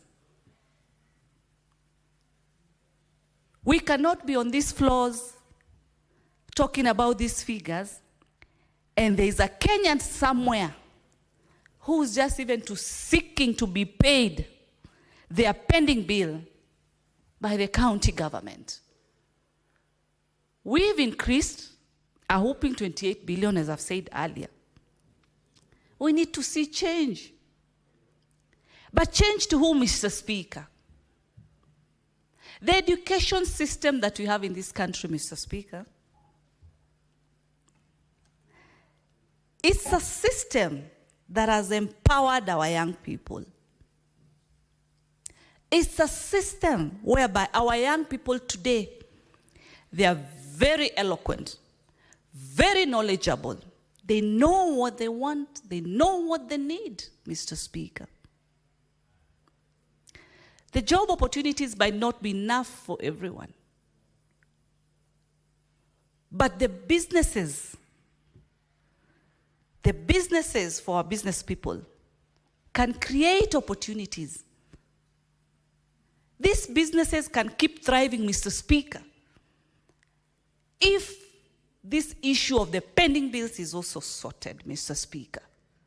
We cannot have a few being paid and the rest are suffering each and every day. How do we change this, Mr. Speaker? Then how do we stop them, Mr. Speaker, from coming out? We've educated them. They are our people, they are our young people. Mr. Speaker, if you recall a few years ago, my memory remembers, we used to have so many strikes in the schools. Schools were being banned some few years ago. Who were banning these schools then? Where is this generation that was banning those schools? Very educated out here, Mr. Speaker. It needs to start with us as leaders, Mr. Speaker. The issue of too much politicking, too much of chest thumping is not going to help us. We need to offer leadership. At this point, it doesn't matter. It doesn't matter. We are all Kenyans. That is the common denominator. We don't want to look back and start seeing ourselves like where Haiti is seeing itself today. Countries like Sudan, Mr. Speaker. This is our country. When we stand here and we are voting today for the allocation of the 415 billion to these counties, Mr. Speaker, Kenyans expect progress at the devolved level, Mr. Speaker. It is a high time, Mr. Speaker, that we show unity. When a soul is taken away, Mr. Speaker, today it's me, tomorrow it's you. And I don't think there's anything to celebrate. When parents are losing their kids, Mr. Speaker, it's not something to celebrate. When young women are being raped, Mr. Speaker, like we saw what happened, it's not the kind of nation we want, Mr. Speaker. All that is needed is money to be put in its correct use. Our mandate is for the county governments. And as a committee of finance, we've tried our best. Governors, do not let us down. Achieve the goals of the devolved government today. It is not about who has how many goons. That is not the country we want. And I want to tell my colleagues, leaders, we are not the ones who are safe. We are continuing to create a gap between the politicians and the citizens. Because what is coming to the leadership, including us, Mr. Speaker. It is a high time, Mr. Speaker. We just know that at the end of the day, this is our country. At the end of the day, these are our young people. They are growing. They are growing, they've experienced, they've tested the waters.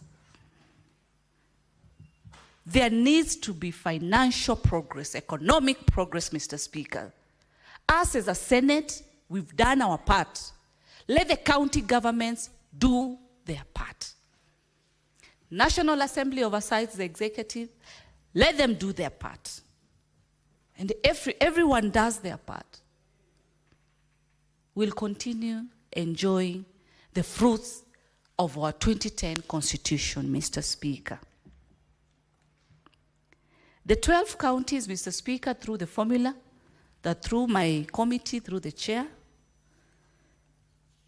and I had him table the same, it has enabled the 12 counties be able to benefit with a 4.46 billion, Mr. Speaker. Can we appreciate what has been given? Can the counties' governments appreciate? Can they increase their own source revenue with the aim and target of ensuring that they reduce the pending bills? And I believe through this, Mr. Speaker, we are going to ensure economically our people are sorted, Mr. Speaker. With those few and many, I support. Senator Abbas.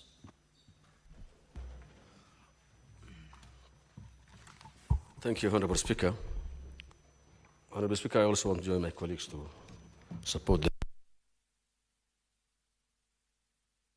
Honorable Speaker. I think this is a very commendable work. However, having said that, it's a very unfortunate situation. Every financial year, we're going for mediation. And this is a constitutional right for all the counties and the people of Kenya. But the unfortunate thing is that the National Assembly, our colleagues in the National Assembly, have taken these budget issues as part of their property and their responsibility. We know most of the members who are in the Committee of Budget in the National Assembly have a special budget money that they receive for their constituencies, which is illegal actually by itself. Honorable Speaker, the budget now we are using, and we're almost actually begging, to be given money to the counties, is the one that has been audited, the audit account of 21-22.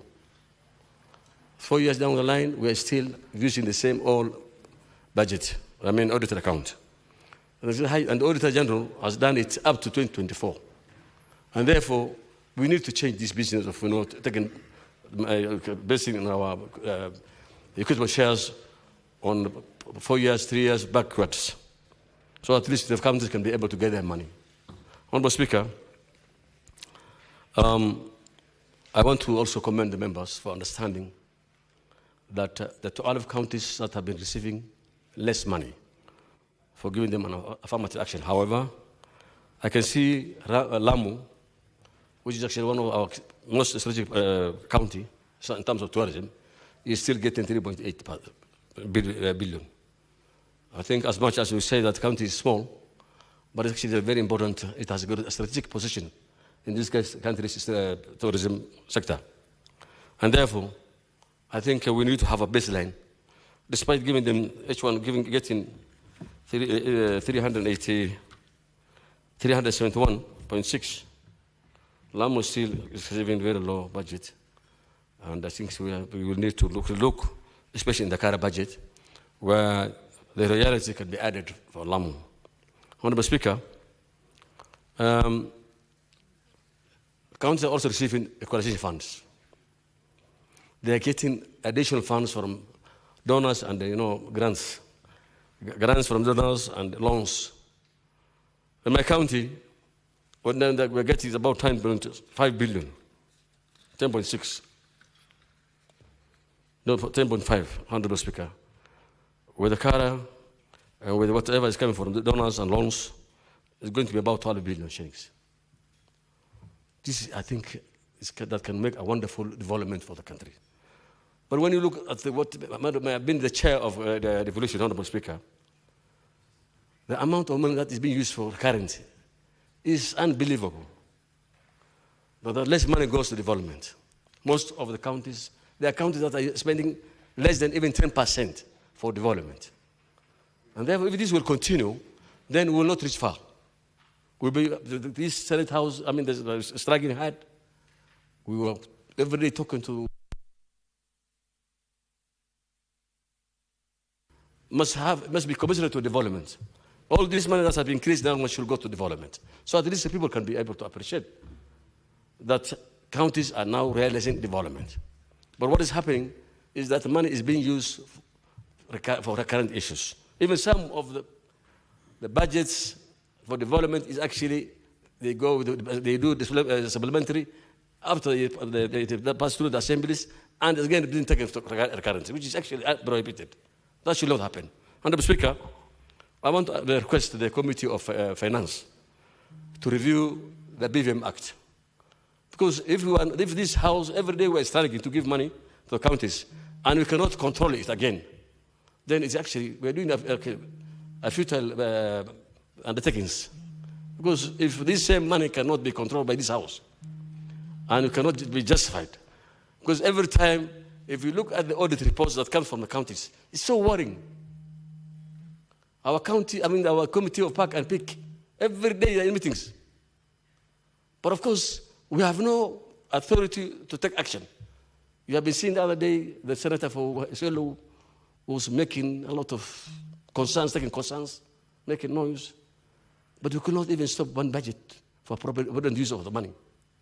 So I think I'll request this House to review the BVM Act, so at least we can have a way we can be able to control the use of funds, because a lot of money is being actually wasted for other purposes. The governors have taken this money as part of their properties. This is taxpayers' money. Therefore, we must come up with a budget, with a system, that there should be a proper check and balances. The auditor is giving the report, but we cannot take any action. So this House should be able to have a way to say no money for county A or county B, because of how they have used their money, based on the auditor report. Honorable Speaker, the counties have also been given money, the RLMF money for roads. I think it's 3 point something billion. So if you look at the entire things, counties are getting at least good money now.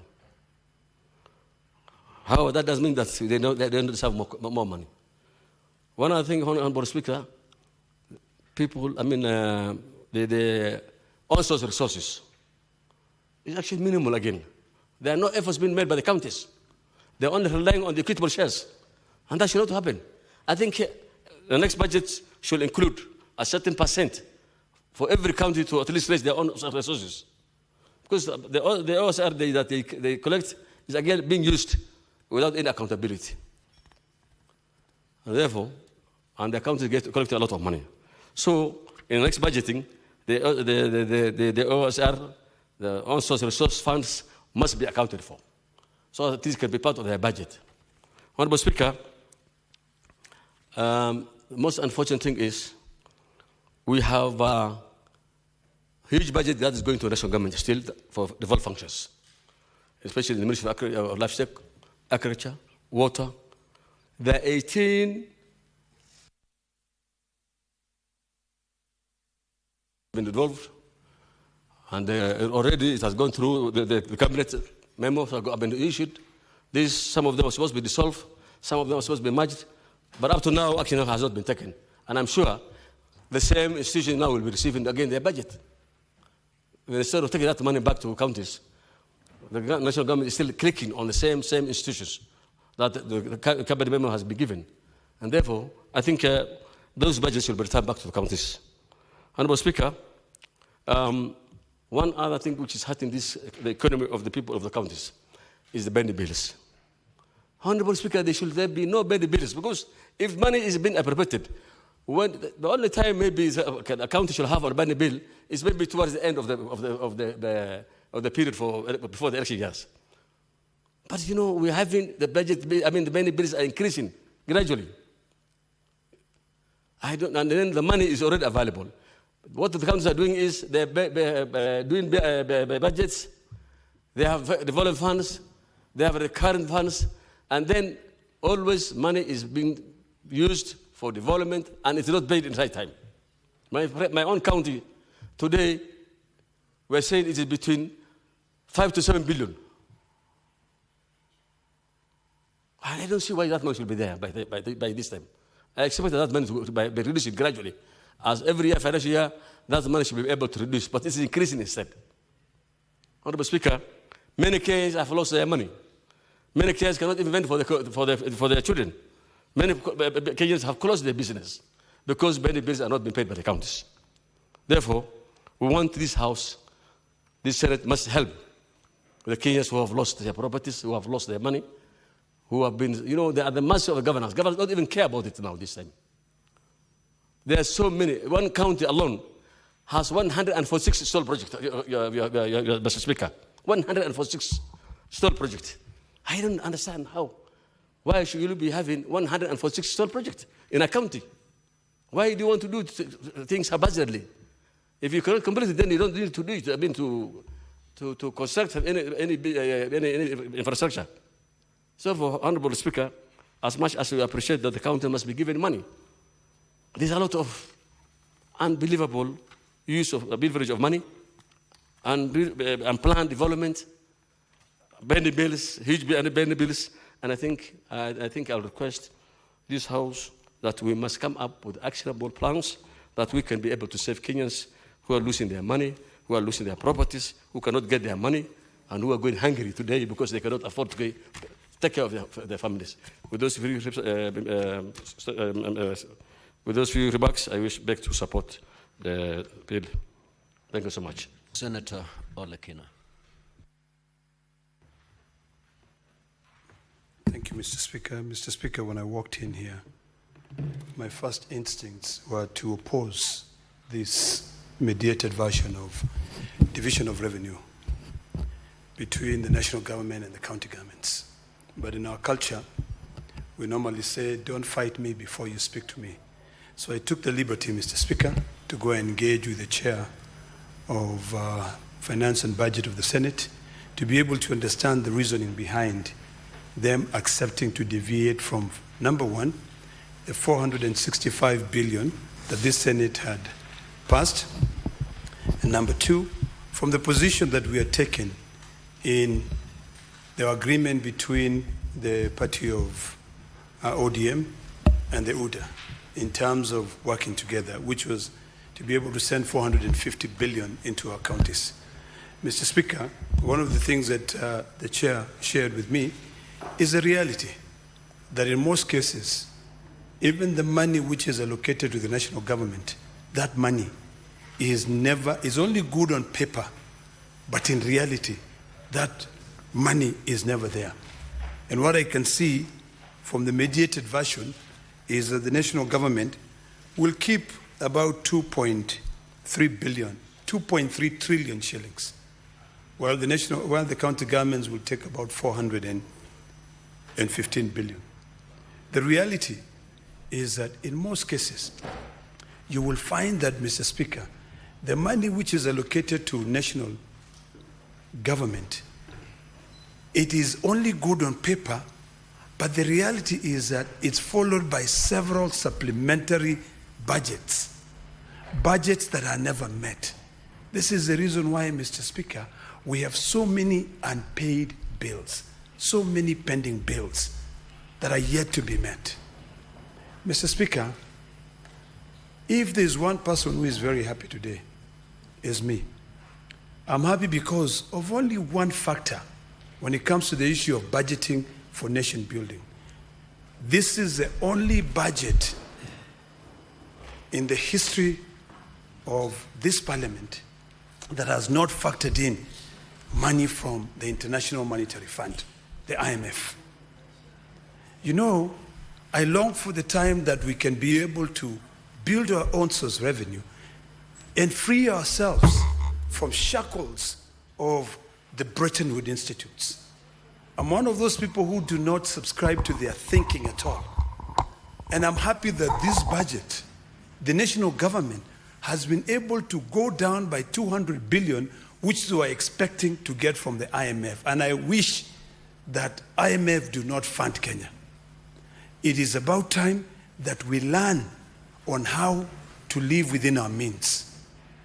The issue of supplementary budgets is another big monster that one day this country will only grow and develop when we do away with supplementary budgets. You can have paper money, 2.3 trillion, but at the end of the financial year, you don't end up spending that money. You end up having pending bills that will end up killing some of the citizens of your country. Mr. Speaker, let me applaud the Mediation Committee team from the Senate for taking bold steps. Because, Mr. Speaker, I've been in this Senate now for about 7 years, and I can tell you that this is the single most increment of money that is allocated to county governments since I've been here within a year. I hope that was not intended. It was just a mistake. Mr. Speaker, getting 28 billion additional from 387 to go to counties is something which is commendable. During the last few years when we were there, when we voted 13 times to be able to agree on a basis of the third formula to share revenue between national government and between the county government, the only amount that we are able to move to is making sure that there is a base of 370 billion. On top of that, the maximum that we were able to get is an additional 17 billion within 5 years to 387. Now, we have moved from 387 to 415 billion. And the difference between the money which is being sent to the county government and the money which is only good on paper for the national government is that it is a reality. 415 billion shall be sent to county governments without undue delay and without any deductions. Now, if you compare apples to apples and you ask yourself, what happens to the 2.3 trillion that is being retained by the national government? The answer is actually in the Division of Revenue Bill, Section 5, where it says when there is a shortfall of any funds to be sent, of any revenue, it shall be borne by the national government. So county governments are guaranteed they will always get their 415 billion. But national government, you will find supplementary budget after supplementary budget, and at the end of the financial year, a lot of projects will not have been done. So this is a win-win for the counties. And these are things that we need to demystify to the citizens who contribute taxes to be able to raise this revenue. These are the facts that we need to be able to demystify for the Generation Z who are out there demanding for their rights, demanding for them to be counted. It is imperative that we now move these demands just from the national government. Now try, and this is why I keep on saying, Mr. Speaker, that the only time we will get it right as a nation is if we take that 415 billion that we said we're going to send to the county governments, engage the Gen Zs in constructing our roads, engage the Gen Zs in building our hospitals, in building our schools. If you go to Narok County, Mr. Speaker, Narok County is littered with trillion shillings worth of quarry stones that these Gen Zs can be able to go use and pave all the roads of Narok County. If you go to Kajiado County, Mr. Speaker, when I was growing up, there were floors which used to be made using terrazzo. And then at some point, we became slaves of importing tiles. All of us, Mr. Speaker, I'm sure you seated there, your house is built of tiles. But did you know that Uganda, Tanzania, they import a lot of terrazzo from Kenya? I long for the day when we can say, let us put more taxes on the importations of tiles and all government buildings to go to Kajiado County and harvest the terrazzo. The States of America, when you enter the airport, you'll find that the entire airport is made out of terrazzo. If you go to the UK, you will find that it's made out of terrazzo. But you go to your airport in Kenya, tiles, and they're all imported. So the day we begin to realign our own existing resources is the day we'll end up having a brighter future, even for the younger generations. If we could then say, because I observed, Mr. Speaker, the youth who were out on the streets the other day, 90% of them were jobless. These are youth who have graduated from high school. Their parents do not have money to take them to university. These are youths who have graduated from the university. They have no jobs. But if we could then look back and have a conversation within ourselves and be realistic, the way this committee on mediation, on the division of revenue, found themselves with no other option but to be realistic, that save for the money that is going to counties, the money which is being retained by the national government may not be reality. Is the day, Mr. Speaker, that we can be able to solve problems. We must be realistic to the fact that all these resources that we are raising locally, the resources that we are saying, the 28 billions that we are now saying, let's send them to counties. When I was engaging with the chair told me something which I thought was leadership. That it got to a point where he said, you know what? We are walking out of this mediation. And this, because the National Assembly had said, we cannot move beyond 409 billion. So when they walked and he said, I will not reconvene. The minimum I want is 420. And the first thing that came to mind is that I remember I was seated here when the media was awash with news that the then governor of Mandera was pushing, funding people so that we make it difficult to ensure that their county does not lose money. When I sat down with him, he said, what we were fighting for at that time is to make sure that there's no county that has been left behind. When he refused to go back to the mediation committee until the money went up, what he said, even if I'm to go and sit and reconvene this meeting, the least I can be able to agree to is by making sure that small counties which have been left behind, West Pokot, I think is one of the small counties, Elgeyo Marakwet is another county, Vihiga County is another county, get affirmative action. So if you guys are not willing to increase money, Out of the 4.49 billion that you're saying, that is the only thing you can do. The only. And remember, Mr. Speaker, the chairperson is not from Elgeyo Marakwet. It's from a different county. He said, increase the money. Lucky enough, he came down to 415 billion, which took care of the 4.46 billion that was given as an affirmative action to smaller counties. That is leadership. And that is what we need to fight for. And that is the reality that we need to be talking about, Mr. Speaker.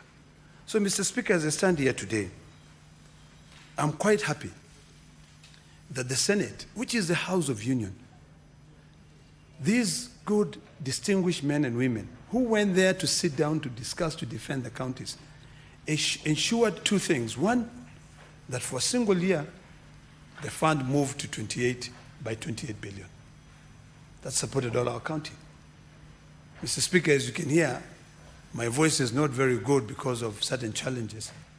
But I had to come here today to support this because I know that the people of Narok County will be able to get more money during this financial year. I know that the people of Elgeyo Marakwet, with my vote, will be able to get more money.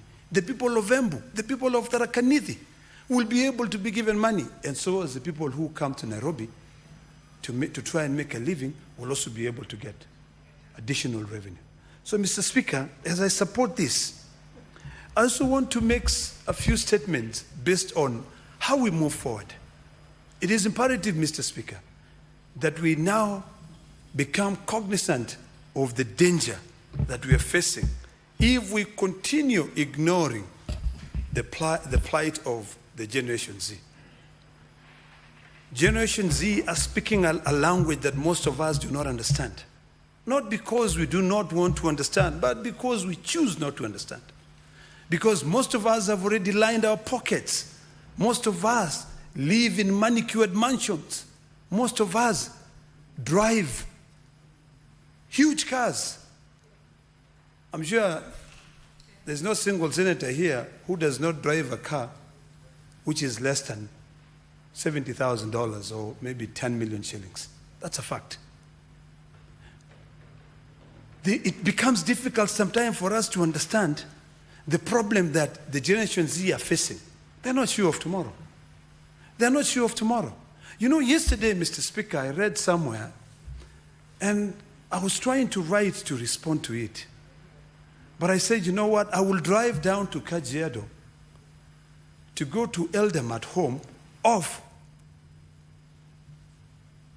this senior distinguished gentleman called Atwoli, when he said that it's about time that we move the animals from the Nairobi National Park and move them to Masai Mara so that people can encroach into the national park. When I heard that, I was livid, Mr. Speaker. And I said to myself, good Lord, what has come of this old man? Is it that he does not see the danger caused by rural-urban migration during this time when we in the Senate are fighting to send more money to counties? And it dawned on me that everyone is looking at Nairobi as the only place to run to. So it's about time, Mr. Speaker, that we either engage and really amend the Constitution to empower the Senate more, to empower the counties more, so that we stop this rural-urban migration, or the national government takes a journey of building new cities where people can be going in. But the thought of turning the National Reserve, Nairobi National Park, into a concrete jungle is something we should not be even entertained. So, Mr. Speaker, as I conclude, let me once again appreciate the work of Senator Ali Roba. I have known Ali Roba for quite some time, and I appreciate his diligence, his agility, and dedication to service. Being here, if I was to come here and fight to defeat this, it will not benefit him or me. The reality is that we have to understand the circumstances that we live in. I appreciate the work that you've done in sending 28 billion, additional 28 billion to counties, and I'm quite happy. And I hope that we can continue with this trajectory of making sure that we don't factor in what comes from the Bretton Institutes. If the day we say goodbye to IMF and World Bank is the day we'll begin developing as a nation. Our laws should be and shall be determined by our circumstances, but not other external circumstances that influence the way we make decisions in this country. That is critical. Because if we have to develop legislation, if we have to make laws based on what other jurisdictions or other governments think of, there's no way we'll ever be able to move out of these shackles.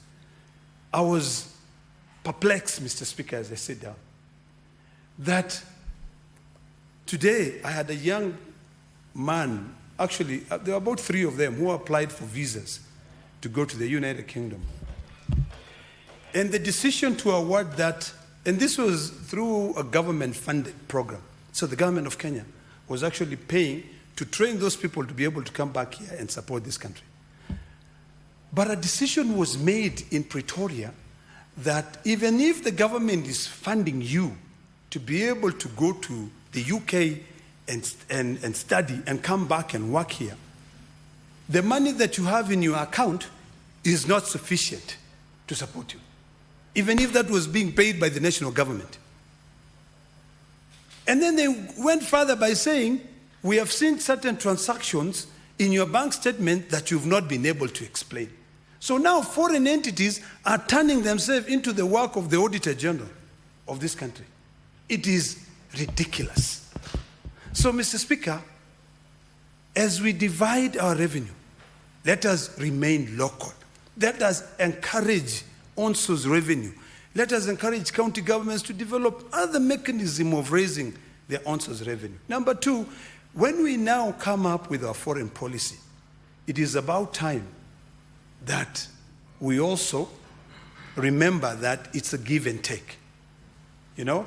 And this issue, I hope, and I had a conversation with the Foreign Affairs PS about this issue of these young Kenyans being denied visas on the basis that there was some little 1,000, 5,000 in their account, and maybe they sold tomatoes, or maybe they sold a side hustle that they could not be able to explain. Yet the visa application, Mr. Speaker, did not say, tell us how you make your living. It was about how you're going to support your stay in the UK. So, Mr. Speaker, we must learn how to live within our means. That's number 1.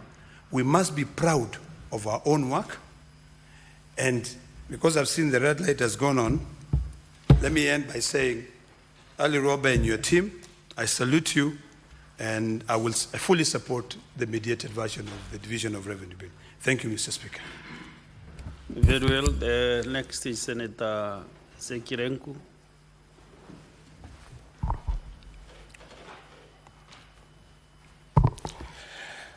Thank you very much, Honorable Speaker.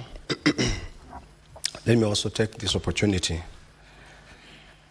to contribute this motion on the equitable share to counties.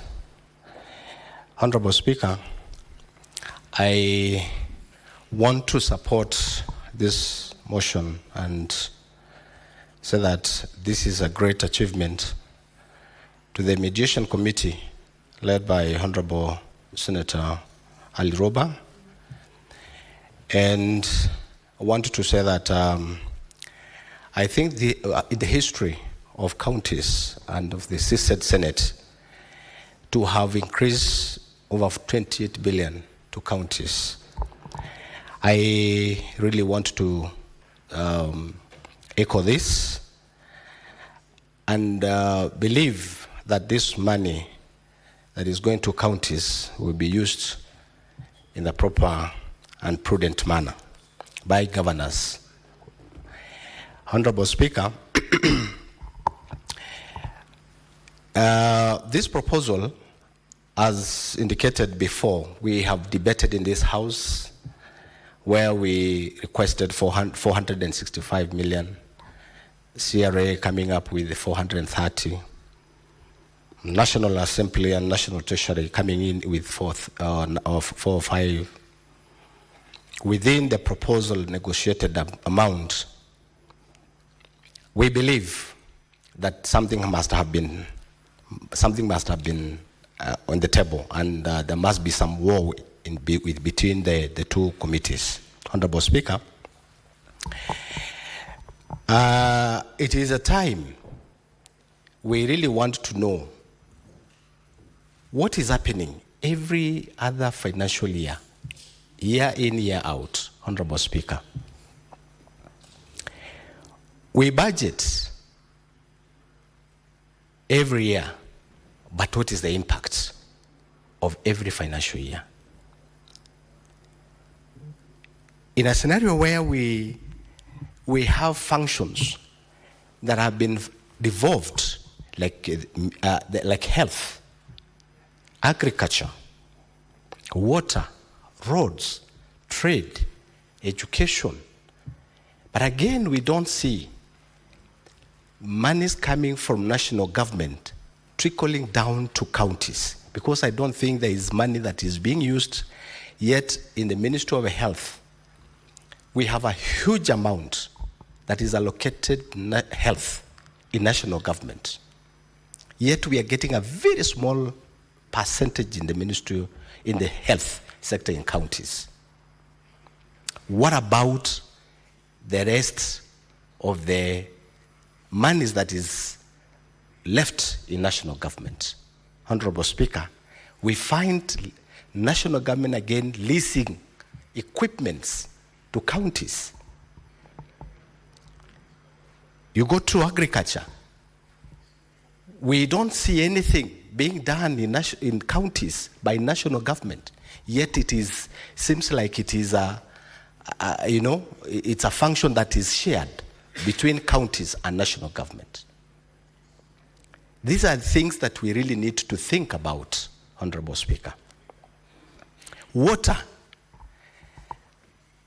Honorable Speaker, you remember that there was a request or a proposal by Kenya Kwanza administration that they will make 1,000 dams every financial year.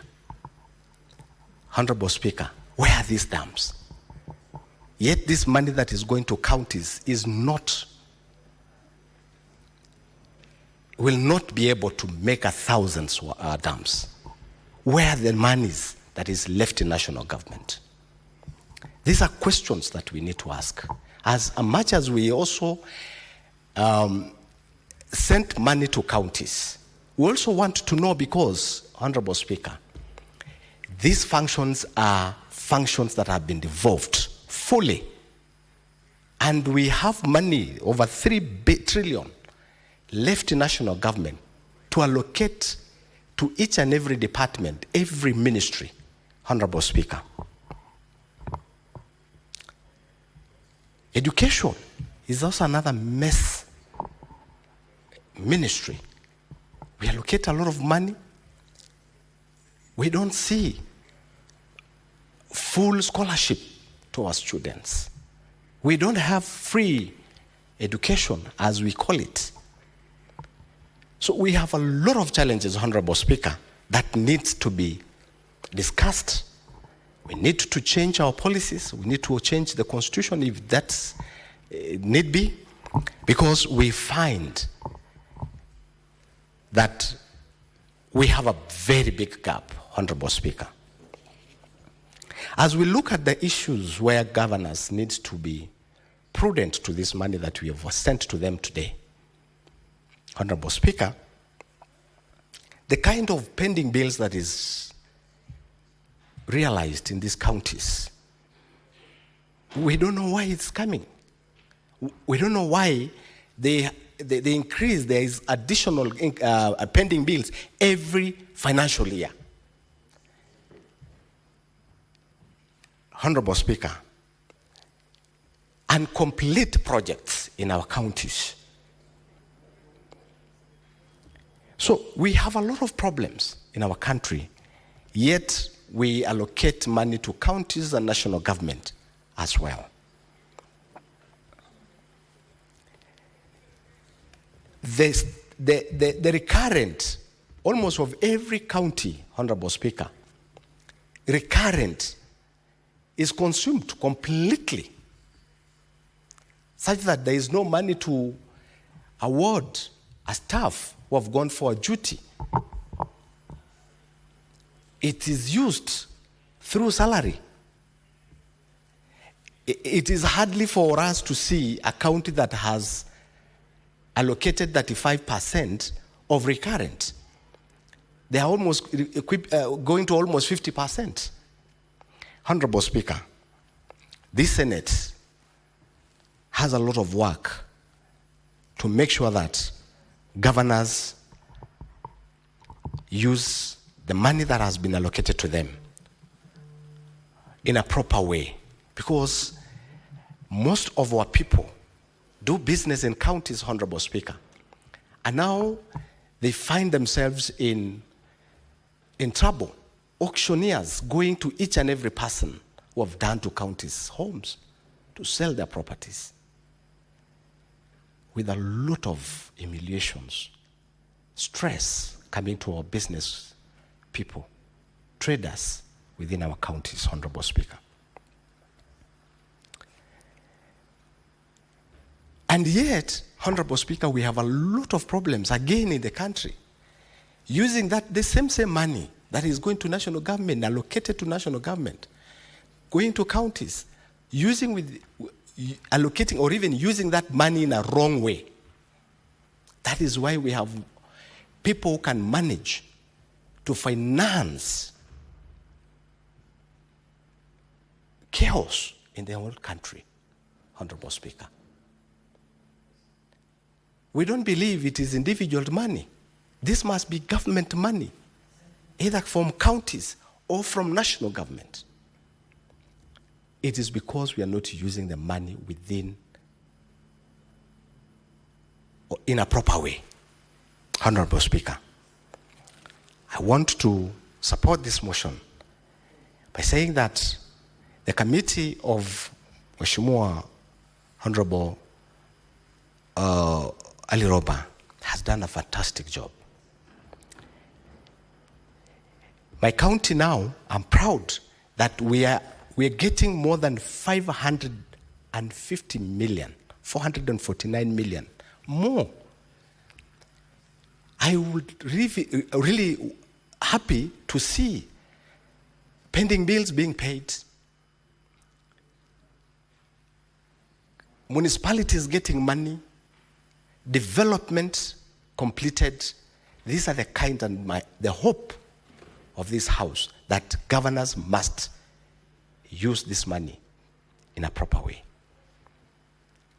To get 8.8 billion, Honorable Speaker, in Kajiado, we're gonna see development, pending bills paid, municipalities getting money, completion of projects, Honorable Speaker. It's very key. Honorable Speaker, this is the last year almost of our term, probably because we only have one other financial year. And this other one financial year will be over a year of campaigns and everything. But if governors can really sit down and properly manage this financial year of 2025-2026, that is the only way they will not leave counties in trouble, Honorable Speaker. This is a very important year for development. An interrupted year, financial year, Honorable Speaker. It is important that governors sit down with their management, the executive, and within their county assembly to make sure that this financial year that they've received more money is used within the proper means. Honorable Speaker, I support this motion. Thank you very much. Thank you, Senator Lenku. Since there is no other senator wishing to contribute, I will call upon the mover to reply.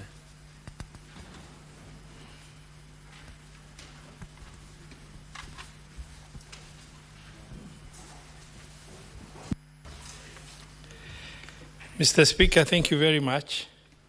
I beg to reply, and I want to extend, appreciation to the senators who have contributed, considering DORA was extensively debated, and there was a lot of interaction between the committee and the members of the Senate.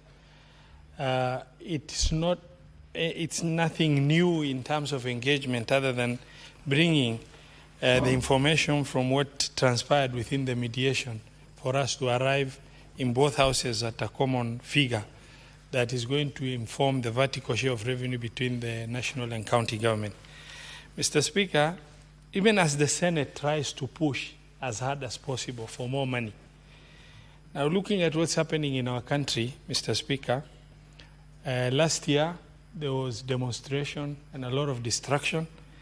And we want the government to make more money so that we can push for more money for the county government. This year, that demonstration that last year was genuine Gen Z, this year has been packaged differently and into organized crime in the name of, Gen Z, that is, sincerely speaking, a very painful thing. Mr. Speaker, I sit in this Senate and my entire flying career before I joined politics, Mr. Speaker, was in war-torn countries, Chad, South Sudan, Darfur, Somalia, Afghanistan, Congo, Central African Republic.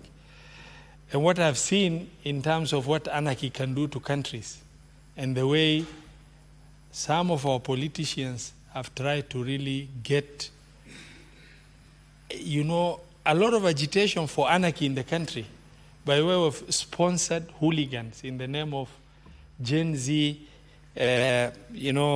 fighting for something they believed is right, and leading to wanton destruction of properties. That will only go a long way in reduction of country's performance, spoiling the country's image, and the idea of if it is not us, nobody else should run this country. If it's not us, the country should burn. Is a very unfortunate position. So, Mr. Speaker, the Senate is in a very awkward position to push for more money for counties. But the reality of government performance in terms of the fiscal space of collecting monies to be able to be shared vertically between the two levels of government, the situation is only getting from bad to worse. The committee has done its best under the circumstances to try and push for up to 415 billion, which is 28 billion shilling additional over and above 387.425 that was of the last year, where, Mr. Speaker, sir, you co-chaired and mediated to that level. Mr. Speaker, if under the circumstance, the 28 billion shilling is very reasonable. If you consider that is the highest increment in a 5-year period. If you look, the last reasonable adjustment of county government shareable revenue happened in 2020-2021 when the third basis of revenue sharing was being discussed. And at that time, Mr. Speaker, sir, it moved from 316 to 370, which was about 54 billion shilling increase. Between 2021 now to 2025, 2026, Mr. Speaker, the 2025, 2024, 2025, the total increase has marginally just increased from 370 to 387.425. Now, moving from 387.425 to 415 billion, an increase of over 28 billion shilling, is commendable job under the circumstance within the country and the environment we are in, where peace should have contributed to more collection of revenues, and perception within the country in terms of how we are perceived and seen as a nation would have helped in attracting more foreign investment and help us get more sound growth of our revenues. And Mr. Speaker, as I reply, I wish to also thank the Senate for their wisdom to agree with the committee that these smaller counties, about 12 of them, needed some affirmative action within the formula. And the 415 guarantees the position the Senate approved, the 12 counties to get 4.46 billion. Mr. Speaker, I beg to reply and request, pursuant to Standing Order 66.3 of the Senate Standing Orders, that you defer putting of the question to a later date. I thank you, and I reply. Well, Chair of the committee, I really agree with you, so we defer the putting of the question until the next sitting. So next order, Clerk.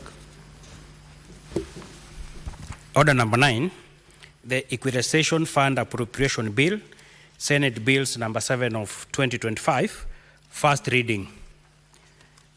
A bill for an act of parliament to authorize the issue of a sum of money out of the Equalization Fund and its application towards the service of the year ending 30th June 2026, to appropriate that sum for certain public basic services and for connected purposes.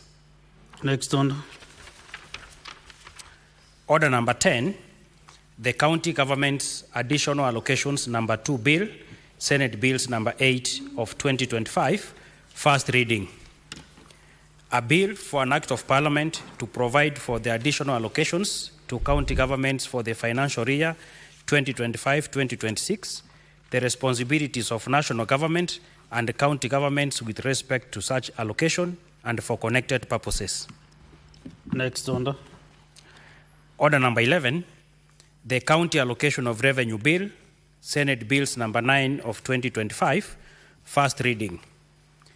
A bill for an act of parliament to provide for the equitable allocation of revenue raised nationally among the county governments for the 2025-2026 financial year, the responsibilities of national and county governments pursuant to such allocation and for connected purposes. Thank you, Honorable Senators. Today, you remember, was a special sitting, and that comes to the head of our business this afternoon. Honorable Senators, there being no other business on the order paper, the Senate stands adjourned until Tuesday, 8th July 2025 at 2:30 p.m. Thank you.